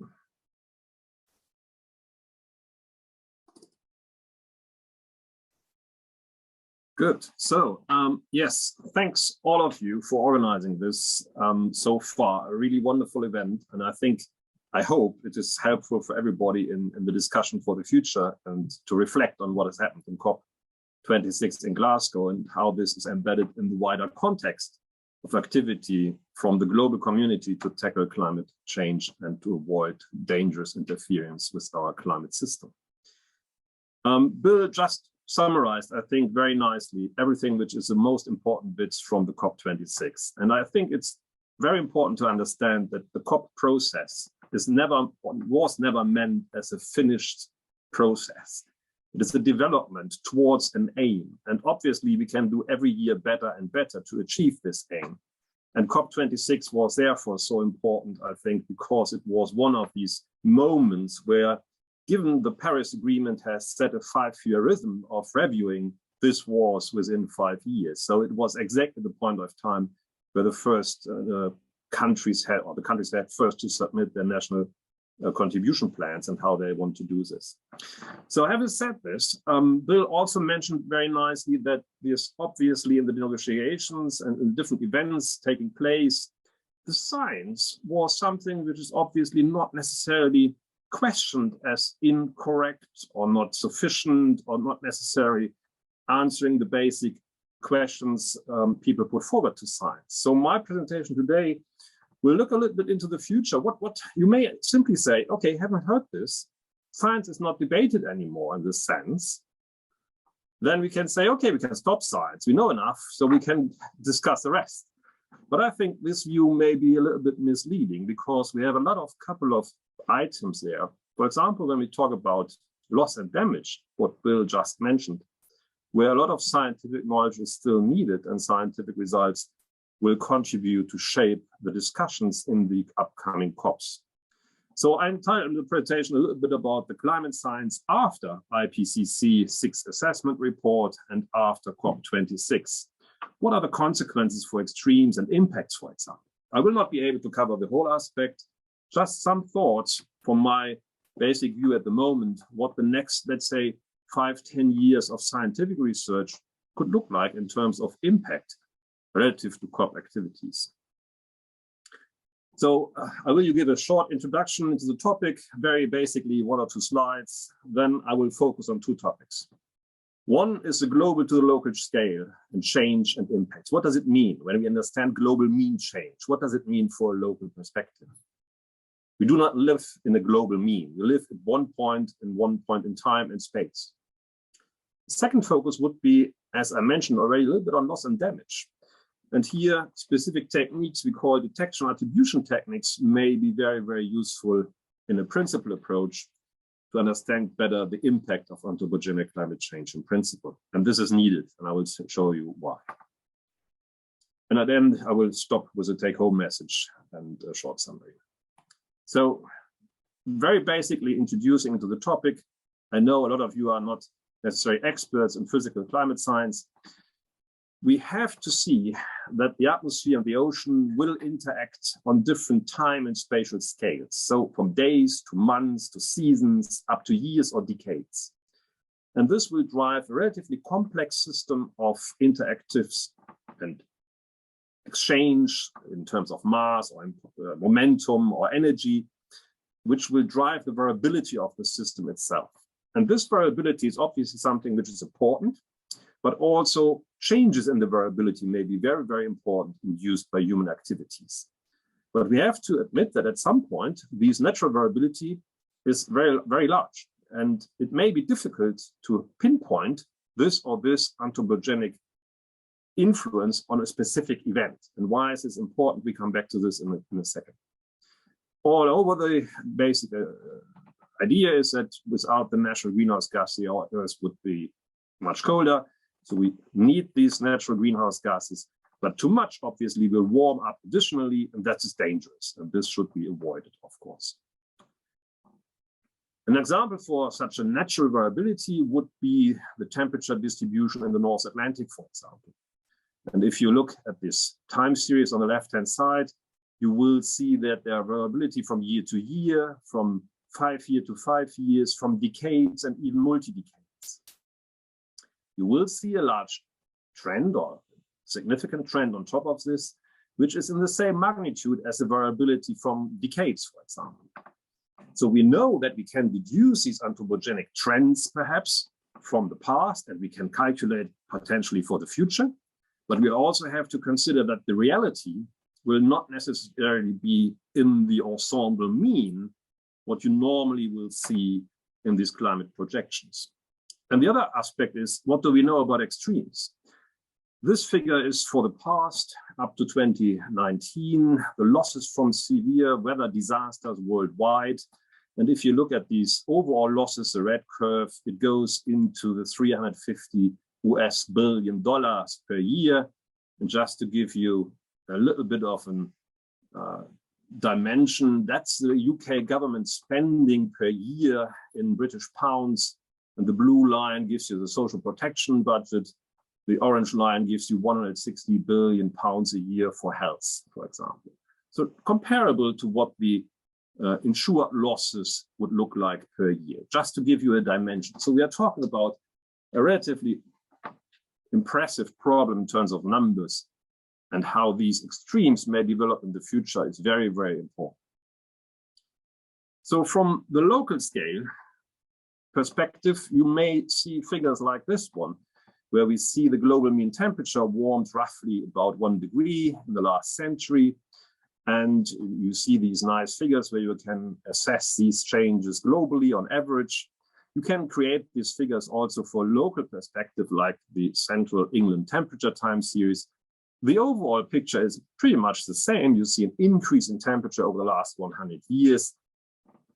Decades or pentates may vary, and the amount may vary, which obviously is then local effects. And these effects we have to incorporate when we think about future climate change on a local scale. The sixth assessment report, as just mentioned, was published this August at the latest version by the IPCC. And one of the core figures is obviously the top left one, where we see the projections into the future, depending on the different scenarios. I mean, assumptions for future greenhouse gas concentrations will be used. And this gives you a relatively straightforward answer to a temperature change between 4 and 5 degrees for the most severe scenarios, below 2 and a little bit 1.5 if we would follow in the future the more, let's say, moderate scenarios, SSP 1, 2.6, for example. And we know the drivers of this from the observed global warming, also identified again in the IPCC reports this summer as carbon dioxide and methane, the main drivers of this change in the past and potentially into the future, given these scenarios. These are global mean averages. So it will mean you have a relatively smooth trajectory because it is a global mean and it is based on multiple model ensemble simulations. So you mix the information from different model simulations, or you accumulate this information from different model simulations in space and time. In time is important because you will have multi-decadal variability on the real path into the future. So the future will not look like this in no way. It's just the climate change effect on top of what we would have to expect. This is a figure I would like to show you where we looked into extreme precipitation in Central East Asia, for example. And if you first have a look at the right-hand side, you will see a potential trajectory into the future under a very strong scenario. And the black line would be a multi-model ensemble mean perspective. So a 20% up to 25% increase to the end of the century. The last 20 years would produce this blue line. And we looked at the point where for the first time you will see climate conditions like at the end of the century arriving early, for example, in the mid of this upcoming century. And you can do this for, let's say, the mean, or 1 standard deviation less than the mean, or half a standard deviation less of the mean. And then you can go to the left-hand side of the figure and see how many models produce a climate earlier than you would expect on average only at the end of the century. And if you would look at the red lines, for example, 1 standard deviation less than the future average climate, you would see that this is already arriving. When you go to the green bar or the blue bar, you would see that these climates would start to arrive roughly 2020, 2040, 2050. So we may see end of century average climate conditions also much earlier, depending on the long-term decadal variability included in the potential future trajectory of our reality. And this will have consequences because it will mean when we talk about, for example, loss and damage, you will think about loss and damage much earlier, and therefore adaptation measurements much earlier than at the end or to the end of the century, because you potentially need them in the next decade already. This brings me to my second focus topic, detection attribution to loss and damage. So I now inverted the sequence of this. In how far can science help you to answer the question of loss and damage in the sense of the Paris Agreement?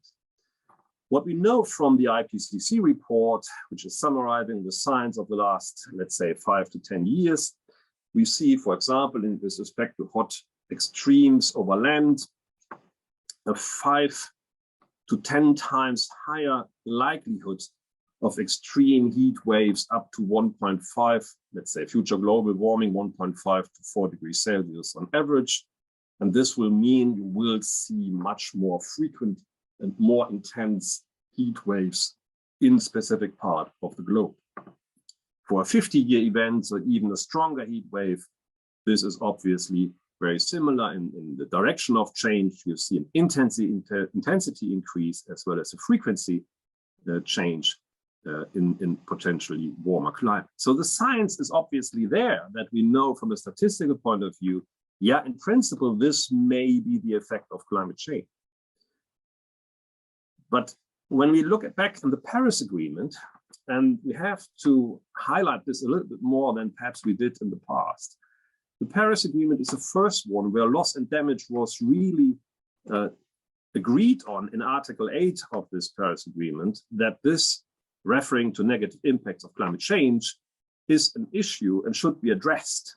And it was agreed to use the Warsaw International Mechanism to minimize loss and damage out of climate change. So it was for the first time recognized that there is loss and damage out of climate change. And it may be with relation to extreme events or slow onset events. The Paris Agreement, it had in the second document, which are called the Paris Decisions, a clarification with respect to liability though. It says that the Article 8 in the Paris Agreement is not a basis for any liability or compensation. So therefore, if you think about the wording in the COP26 or also in the Paris Agreement, the wording is avoiding or addressing the impact in terms of loss and damage.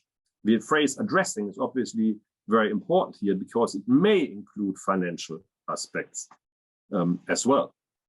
So it was not ruled out. It just mentioned in Paris that it's not a liable or compensation. And Bill made just a reference to this aspect in terms of reparation, a phrase created obviously from the Scottish First Minister in this discussion.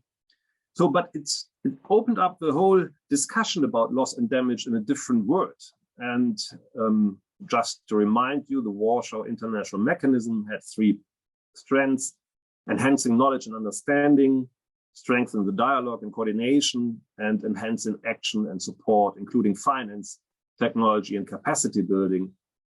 And in COP26, the Santiago network is obviously mentioned very centralized, and it's meant to catalyze the technical assistance. And this in the Glasgow dialogue in item 73 obviously is strengthened in the COP26 project to use the Santiago network much more and to fund it respectively in avert or minimizing and addressing loss and damage questions. What does it mean in relation to climate science for the future? Obviously, if you would like to identify which part of the variability you're just facing or which part of the climate is responsibly caused by anthropogenic climate change, you will have to have a concept how to address this. And this was developed in the last couple of years and is called the so-called detection attribution concept. So first you go here, you try to detect the change, which is obviously a demonstration that the climate has changed from something before without adding any reason to this change. And the attribution step would mean you define that the piece you identified and detected as a change can be linked to a causal factor and with an assignment of a statistical significance so that you can be sure about the causal factor itself. So you can say something like an event or a change in the decadal climate status is forced by a specific factor, for example, anthropogenic climate change or anthropogenic action. Just to give you a very simple example, already in the last IPCC report, this was done for the global temperature anomaly. The top figure gives you the natural forcing alone. Black is the observation. And if you use climate models to reproduce the observed one with natural forcing alone, you will fail. So you only can simulate this change in reality by including human forcing, anthropogenic forcing in the model simulations, which gives you a very strong argument that the human-induced activity in the atmosphere will force this climate change, this trend in temperature anomaly globally to a certain extent. And obviously this is one very simple detection and attribution step. It gets a little bit more tricky when you think about extremes. And in the past, there were 2 schools which developed, the Oxford and the Boulder School. One, the Oxford quantifies a change in probability, and the Boulder School focuses more on the change in magnitude of a specific event by anthropogenic climate change. And just also to give you one example of the Boulder School, for example, of the heat wave in Adelaide, Melbourne in 2014. I don't want to explain all the details of this figure, but in Adelaide, obviously, you will see when you compare the blue and the red line here, which gives you the frequency of a heat wave of a certain intensity in comparison between natural forcings only in blue and all forcings in red, a significant change by all forcings, so we mean an anthropogenic footprint in the intensity as well as in the spatial extent as given below here in the Adelaide heat wave. While for Melbourne, this is not so easy to identify an anthropogenic footprint in this heat wave, in this case, by this technique. So much more research needs to be done if we really would like to pinpoint loss and damage in the context of anthropogenic climate change and in the context of who is perhaps able to quantify these changes and therefore to contribute to the discussion of how loss and damage may be tackled in the future. Thus, two take-home messages. One is very important. COP26 calls upon the research community to further the understanding of climate change on impacts on local to global scale. And this is clearly in recognition that the science is stable and robust, but perhaps for specific adaptation or mitigation measures, we need even more better understanding how this will unfold in the future. And with respect to loss and damage, obviously future scientific advancements would be very beneficial to fulfill a function in the loss and damage discussion by means of detection attribution. For example, to clearly identify the anthropogenic contribution in one or the other extreme event, which will then be much more helpful to convince, let's say, certain players in industry, for example, to come to the table with meaningful contributions. Having said so, many, many thanks. I stop here and please have questions. Thank you so much, Professor Gregor. The questions will come at the end. I'll now invite Dr. Luisa to make a presentation, and then the questions will come at the very end. Thank you. Okay, thank you so much for inviting me. This is a very interesting settings, and I look forward to discussing with you some more.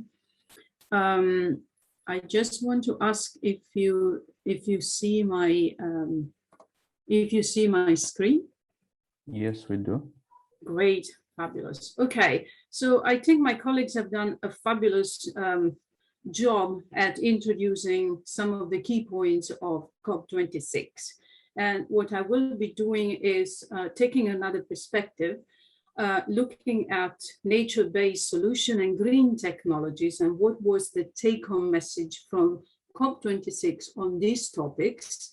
And I will first unpack some of the concepts that were presented, and then give you some examples of what we are doing at the University of Birmingham to respond to the need of nature-based solutions. So in this way, addressing some of the points that I remember Zoe making at the beginning from the student community. First, let me give you a bit of context. And biodiversity has been mentioned by Bill Bloss in his presentation, and it is central to many discussions and have been ongoing, because biodiversity is directly impacted by human activities, and therefore climate change, pollution, and other human activities alter biodiversity. And this has an impact on a value intrinsic to biodiversity, but also a direct impact on ecosystem function and ecosystem service delivery. And therefore, what you are having as a result is an impact on human health and socioeconomic values delivered to us. When I talk about ecosystem services, what I have in mind is a large suite of these services, including supporting, provisioning, regulating, and cultural services. For example, food provisioning, like fish, is a service. Climate regulation is a service. You enjoying a hike or a walk in the park is a service that nature provides. And COP26 had discussed 4 main themes that I followed closely. And I want to unpack this slightly before I go and show you what we can do actually to address this.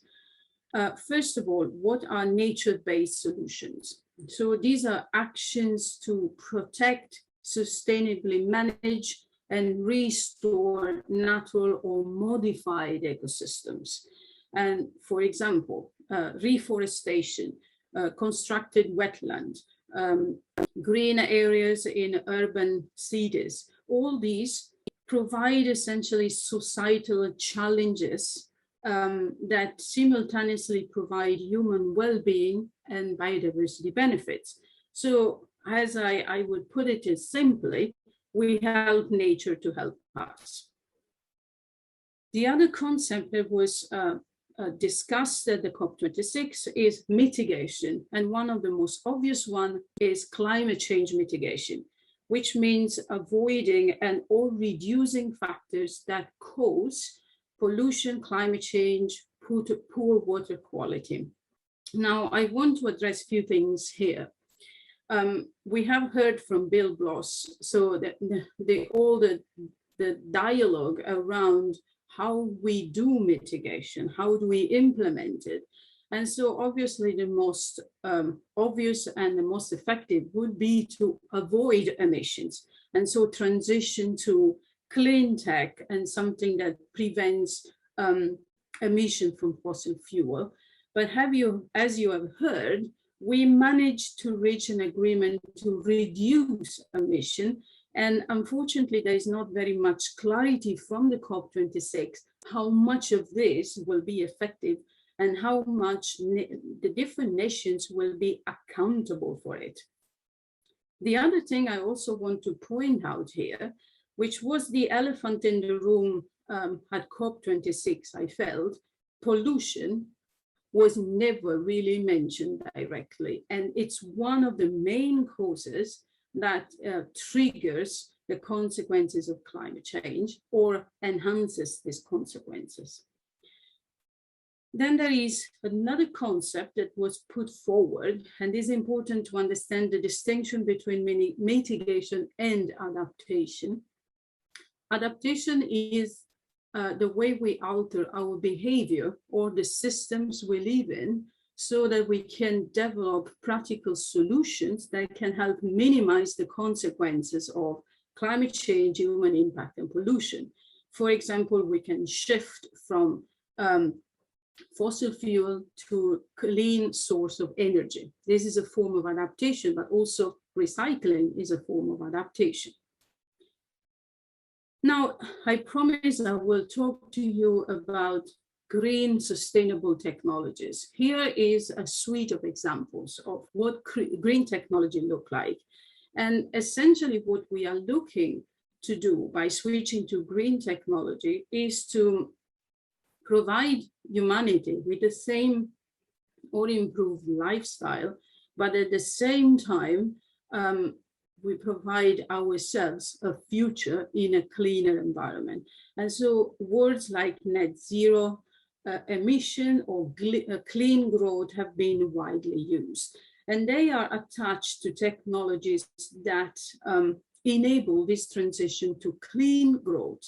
Some of these are, for example, solar panel, wind energy, or electric cars. We have seen the University of Birmingham contributing to the hydrogen train. Wonderful. We can also talk about things like recycling plastic or recycling water. So all these are examples of green sustainable technologies.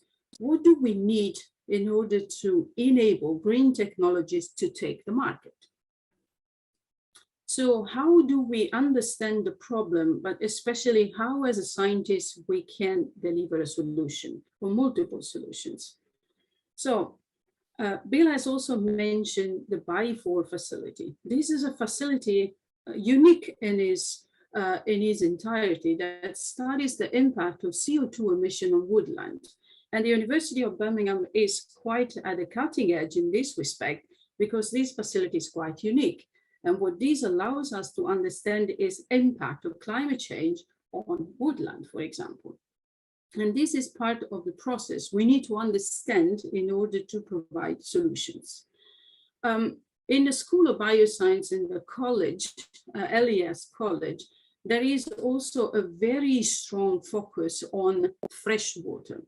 And I'm going to give you some examples of how we address this and why it is important. So this research and in the School of Geography on air pollution, which you have heard already. So why fresh water? Why do we care so much? Because only 1% of fresh water is readily available to humans. And as you can see from these pictures, we have made a mess of it.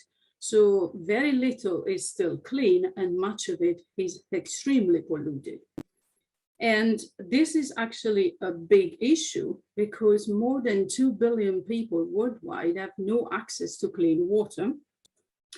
And more than 60% of the world population will live in water-stressed areas. And to address some observation done by the student committee before, it's true that majority of these populations will be in developing countries. So there is an unjust distribution of this problem. However, we are not far off from suffering from the same consequences.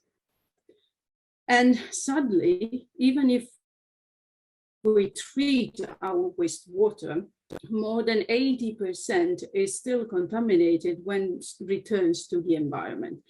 And again, making reference to the students' observation, this is not only an environmental problem.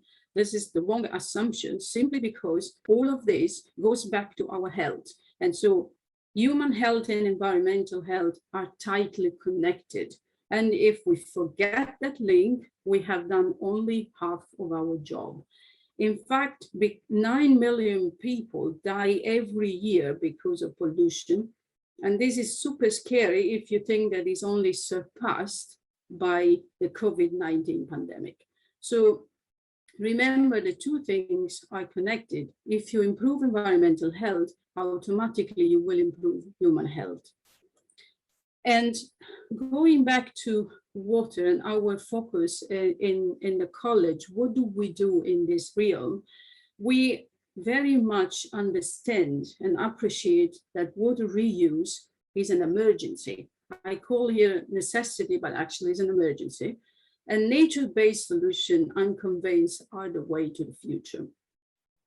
So one of the things, for example, that we do, this is research done in my team, for example, and this is just to say many of the changes that occur, climate change, temperature, pollution, they occur over time.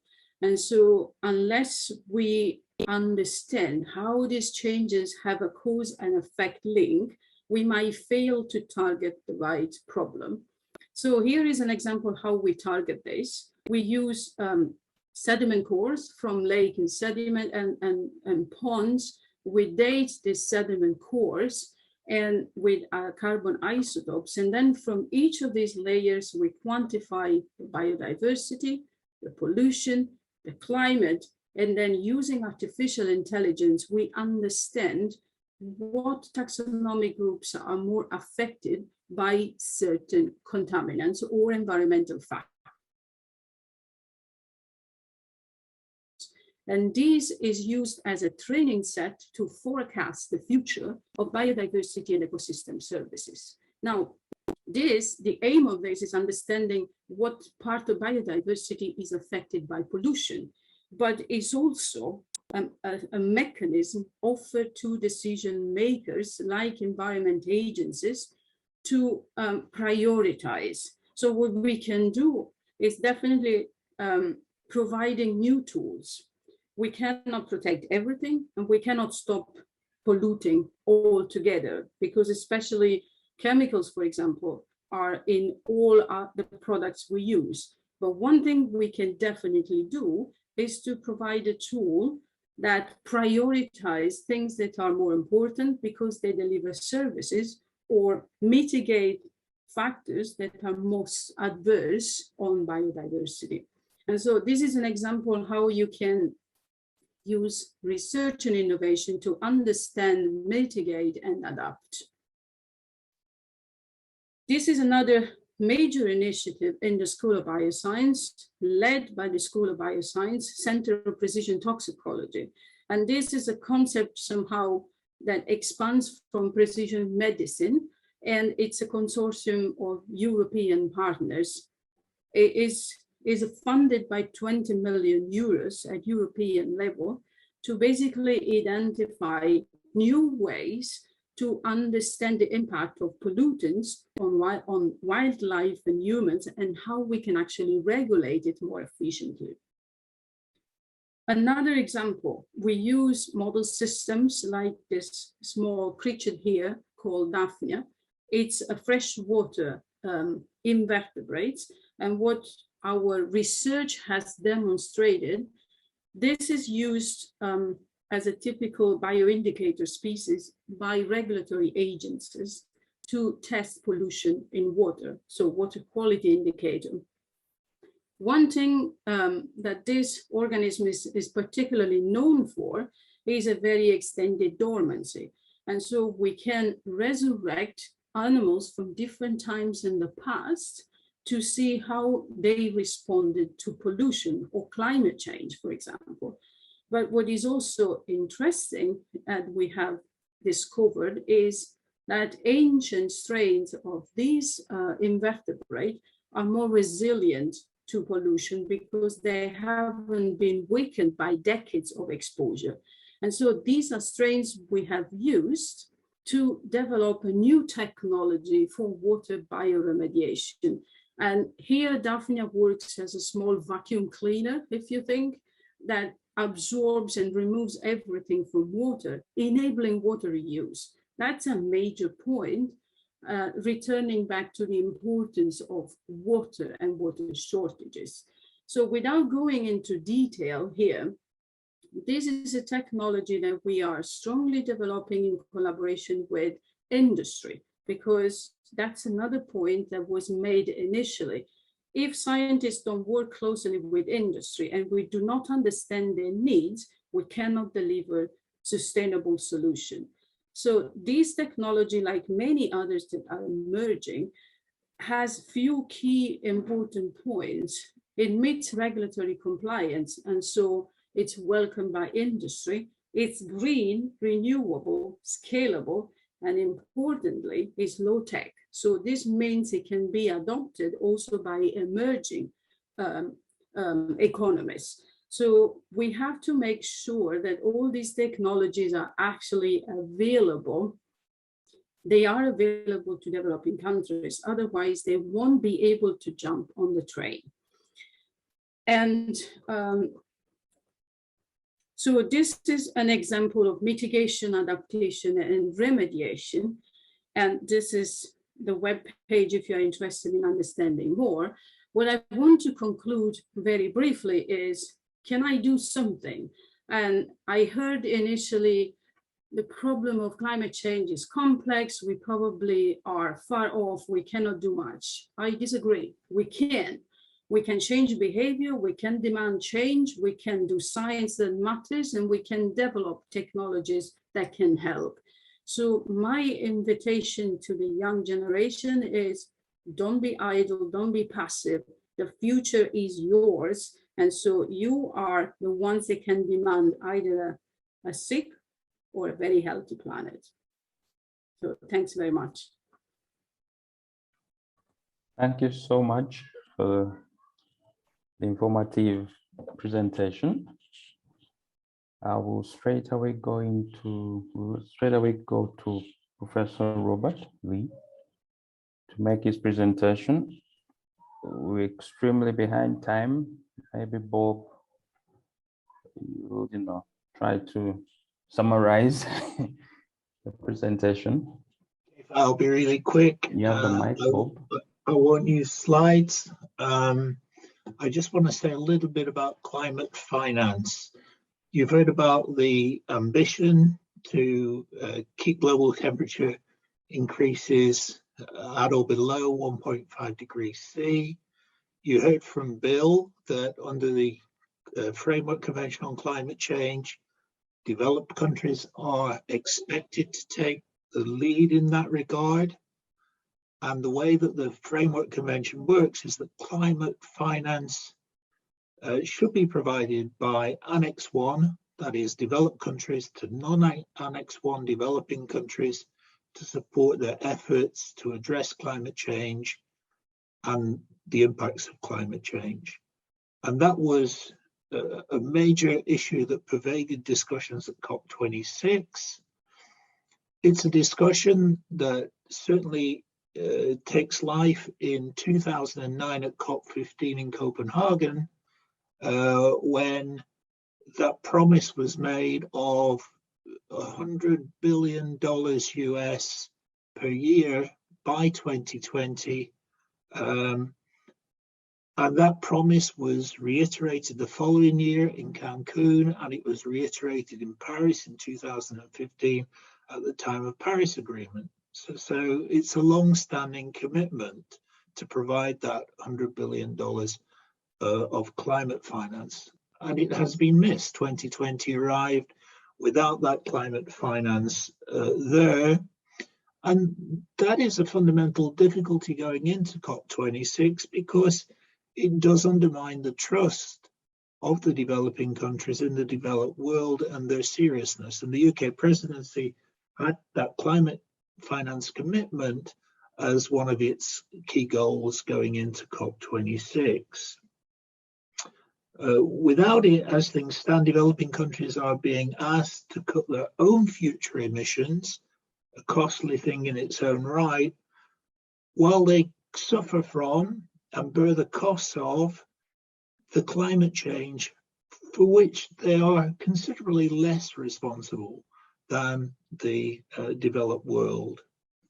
Why does climate change matter? Well, I run a distance learning course. I have students from that course on the call that has students from between 25 and 30 different jurisdictions in the world. And I just wanted to, we've been doing a bit of work on decarbonisation. I just want to read you something from one of my students. The context is that this student is from South Africa. South Africa has abundant coal reserves. 80% of its energy mix is coal generated and coal fired. There are coal-fired power stations still under construction, in South Africa. And even in 2050, South Africa projects it will still be using coal, albeit cleaner coal technologies, they say. And this is what my student wrote. South Africa has significant developmental challenges, and the coal industry is a large employer in a country with crippling unemployment. While the cost of renewable energy is at least competitive with coal, significant infrastructure spend is required to replace coal with renewable energy. And there's little fiscal space or political appetite to decommission existing coal-fired power stations before the end of their life. In summary, South Africa is likely to be relying on coal for energy for many years to come. And the recent finds of shale gas and offshore oil and gas exacerbate the development and decarbonisation conflict. Consequently, absent significant climate finance from the developed countries, decarbonisation will occur slowly, and the country will depend on fossil fuels for many decades to come. And that is the sort of story. I see Archana's on the call from India. She could tell you just as compelling a story for India. So where have we got to? Well, in 2019, we had just less than 80 billion euros US, 79.6 of pledges. That had risen only 2% between 2018 and 2019. So we were going at a rate where we were never going to hit that 2020 commitment. At least COP26 has given a boost to this, but I'll come on to where COP26 has gone to shortly. But it's important to note that of that, let's call it 80 billion euros in pledges in 2019, 4/5 of those were non-concessional loans. What do I mean by that? By non-concessional, by a concessional loan, I would mean a loan at or below, sorry, I would mean a loan below market interest. A non-concessional loan, therefore, is a loan that is at least at market rates and very often above it. So we're not talking about grant aid to the developing world here when we talk about climate finance. We are actually talking about loans that are 4/5 of the loans at a commercial level. Well, the UN Expert Committee on Climate Finance has recommended that grants must treble by 2025. But Oxfam has gone much further than that and said that only grants, only non-concessional lending, that no non-concessional lending should count towards the climate finance pot. Then, in other words, that 100 billion US dollars should be grant aided. Alok Sharma is on record as saying at COP26 that the 100 billion is a fraction of the sum that's actually needed. And if I just give you some examples of that, in comparison with the UK, for example, insulating UK homes up to level C energy efficiency, which is on the roadmap to net zero for the UK, will cost in pounds, not in dollars, but in pounds, 330 billion pounds just for the UK. The UK's own net zero forecast for the greening of the energy system is 50 to 60 billion pounds per year, i.e., a very large part of what is in the climate change package just to be spent in the UK alone. So $100 billion in a global fund is a drop in the ocean. But it turns out it's a drop that we just can't spare, because rich nations acknowledge once again at COP26 that they failed to meet that £100 billion target per year.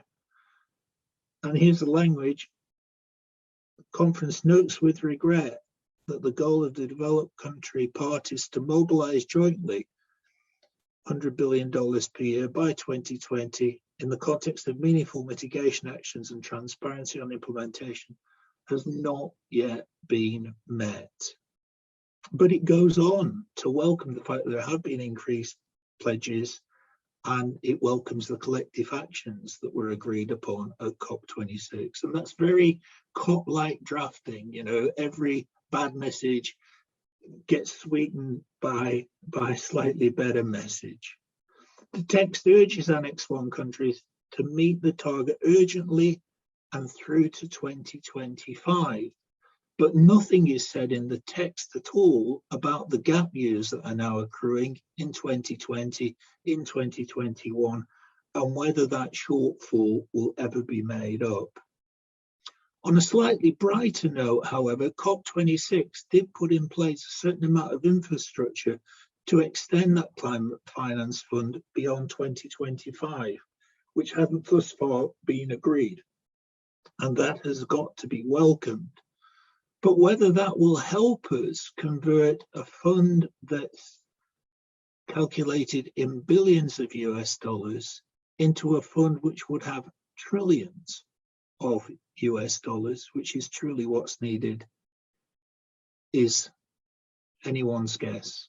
And it certainly at the moment seems a long way away. Thank you very much.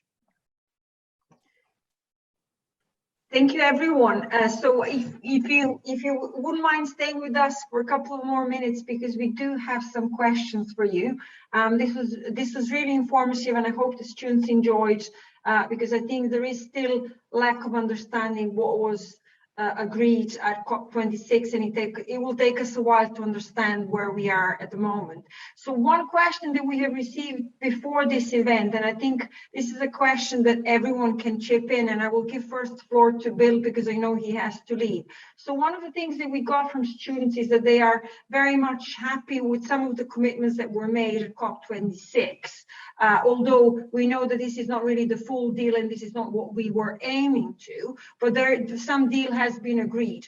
But what concerns students is mostly about implementation and ensuring that countries are sufficiently ambitious, because climate change and efforts in climate change depend on countries and their ambitions. So I think the question students are having, so how do we ensure, even for the UK, if we want to speak about the UK, that countries are ambitious, that they're implementing what has been agreed? And as Bob was saying, how do we ensure that we are actually helping developing countries to get to where they need to get? And I will just give first floor to Bill because he has class, so he has to run. Thank you, Alex. That's a big question. So I think in the UK's case, some of the commitments, or many of the commitments, are enshrined in law, and Bob may want to come back on how that works and how robust that is. I think there's a challenge for some other countries to do that in a robust way. And the best sort of way of encouraging that is for us all to show it matters to us, in terms of raising the issue when we have the opportunity to do so, whether that's with the media or with politicians, the people we vote for, etc., or increasingly with the organisations that make the products we buy. And you can see in some of the slides I put up, there are some companies who are signed up to things and there are others who are not, and that opens opportunities for us to shape our behaviour with consequences that follow from those. I'll stop there and let others follow on. Thank you very much, and I'll give floor to Bob, but I just want to add that in addition to this question, there was a question that will be really good for Luisa and Gregor, is that there was also a question linked to this and implementation, that is, do we actually use properly science and do we use green technology? So you may want to reflect on that, but I will give floor to Bob and then Luisa and then Gregor, if that's okay. Okay, so just coming back to what Bill said, one of the issues with the UK legislation is simply the issue of, would it be enforceable? So, if you clearly showed that you were not hitting the projected climate change budgets, could you go to court and hold the government into account? Historically, I've always answered that question no when students have asked me that question, simply because it has been the general rule that the courts will not rewrite the government's budgets, right? So the courts will be very reticent to say how the government should spend its money. So if the government were to say, I simply can't afford this, and you get these challenges in relation to healthcare, for example, all the time, the courts say, but we're not going to mandate how waiting lists in hospitals are handled, for example. And I've always thought that the courts would take that view on climate change. My position is beginning to change slightly, I think, under the increasing notion of a climate change emergency. So I'm less sure about that answer than I used to be. Bill raises a very good point in relation to, in a sense, private actors and what you and I do every day. And I've only mentioned, this climate finance commitment in terms of pledges from government. A lot of good things went on in terms of private sector financing, and albeit this again will be non-concessional in nature, there's a huge shift in the direction of ESG by the investment community. And there are significant patterns, and very disruptive patterns, incidentally, of disinvestment in fossil fuels. So it isn't all about law, it's not all about hard law and legislation. there's a lot of soft law instruments out there that are having, I think, perhaps even more dramatic effect than the formal legislative structures.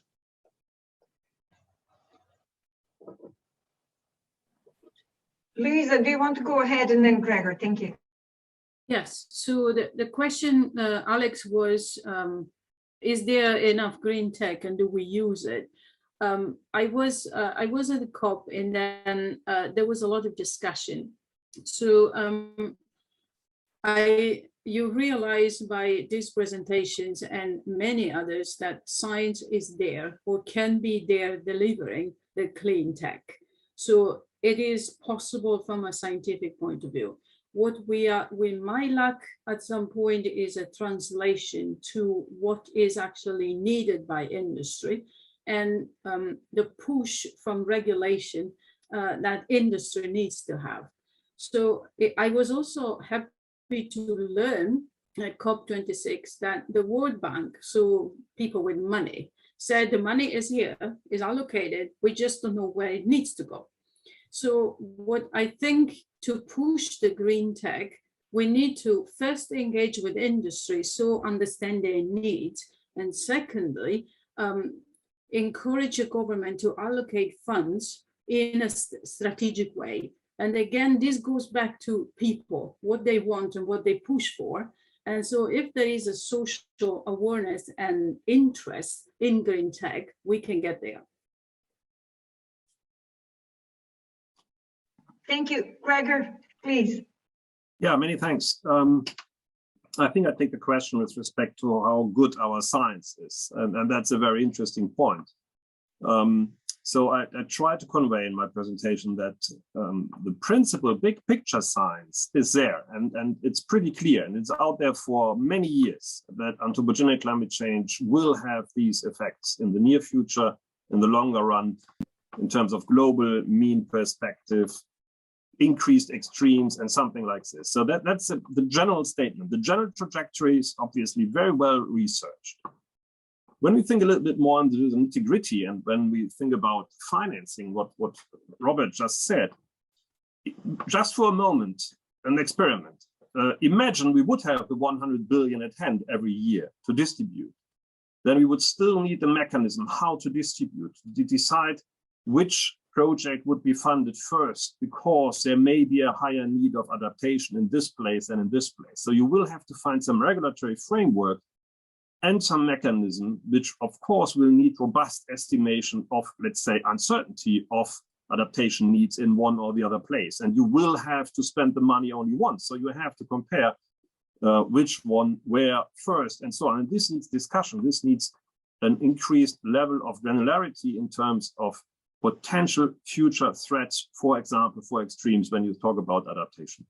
So in this sense, science has a crucial role to play, because without this science, I think also the willingness of people to invest or to mobilize these funds will be reduced, because you don't know exactly what will potentially could happen with this money raised if you do not understand the need, if you do not understand which distribution funding source will be taken first. So that it will help to increase transparency, it will help to increase frameworks of distribution if this money would ever come to the table, or even imagine if more money would come to the table to solve these problems or to mitigate dangerous climate change. So in this sense, my question is, but the answer is pretty clear. Yes, we need more science on this local and extreme scale to help the world community to deliver on this one. Yes, pretty much so.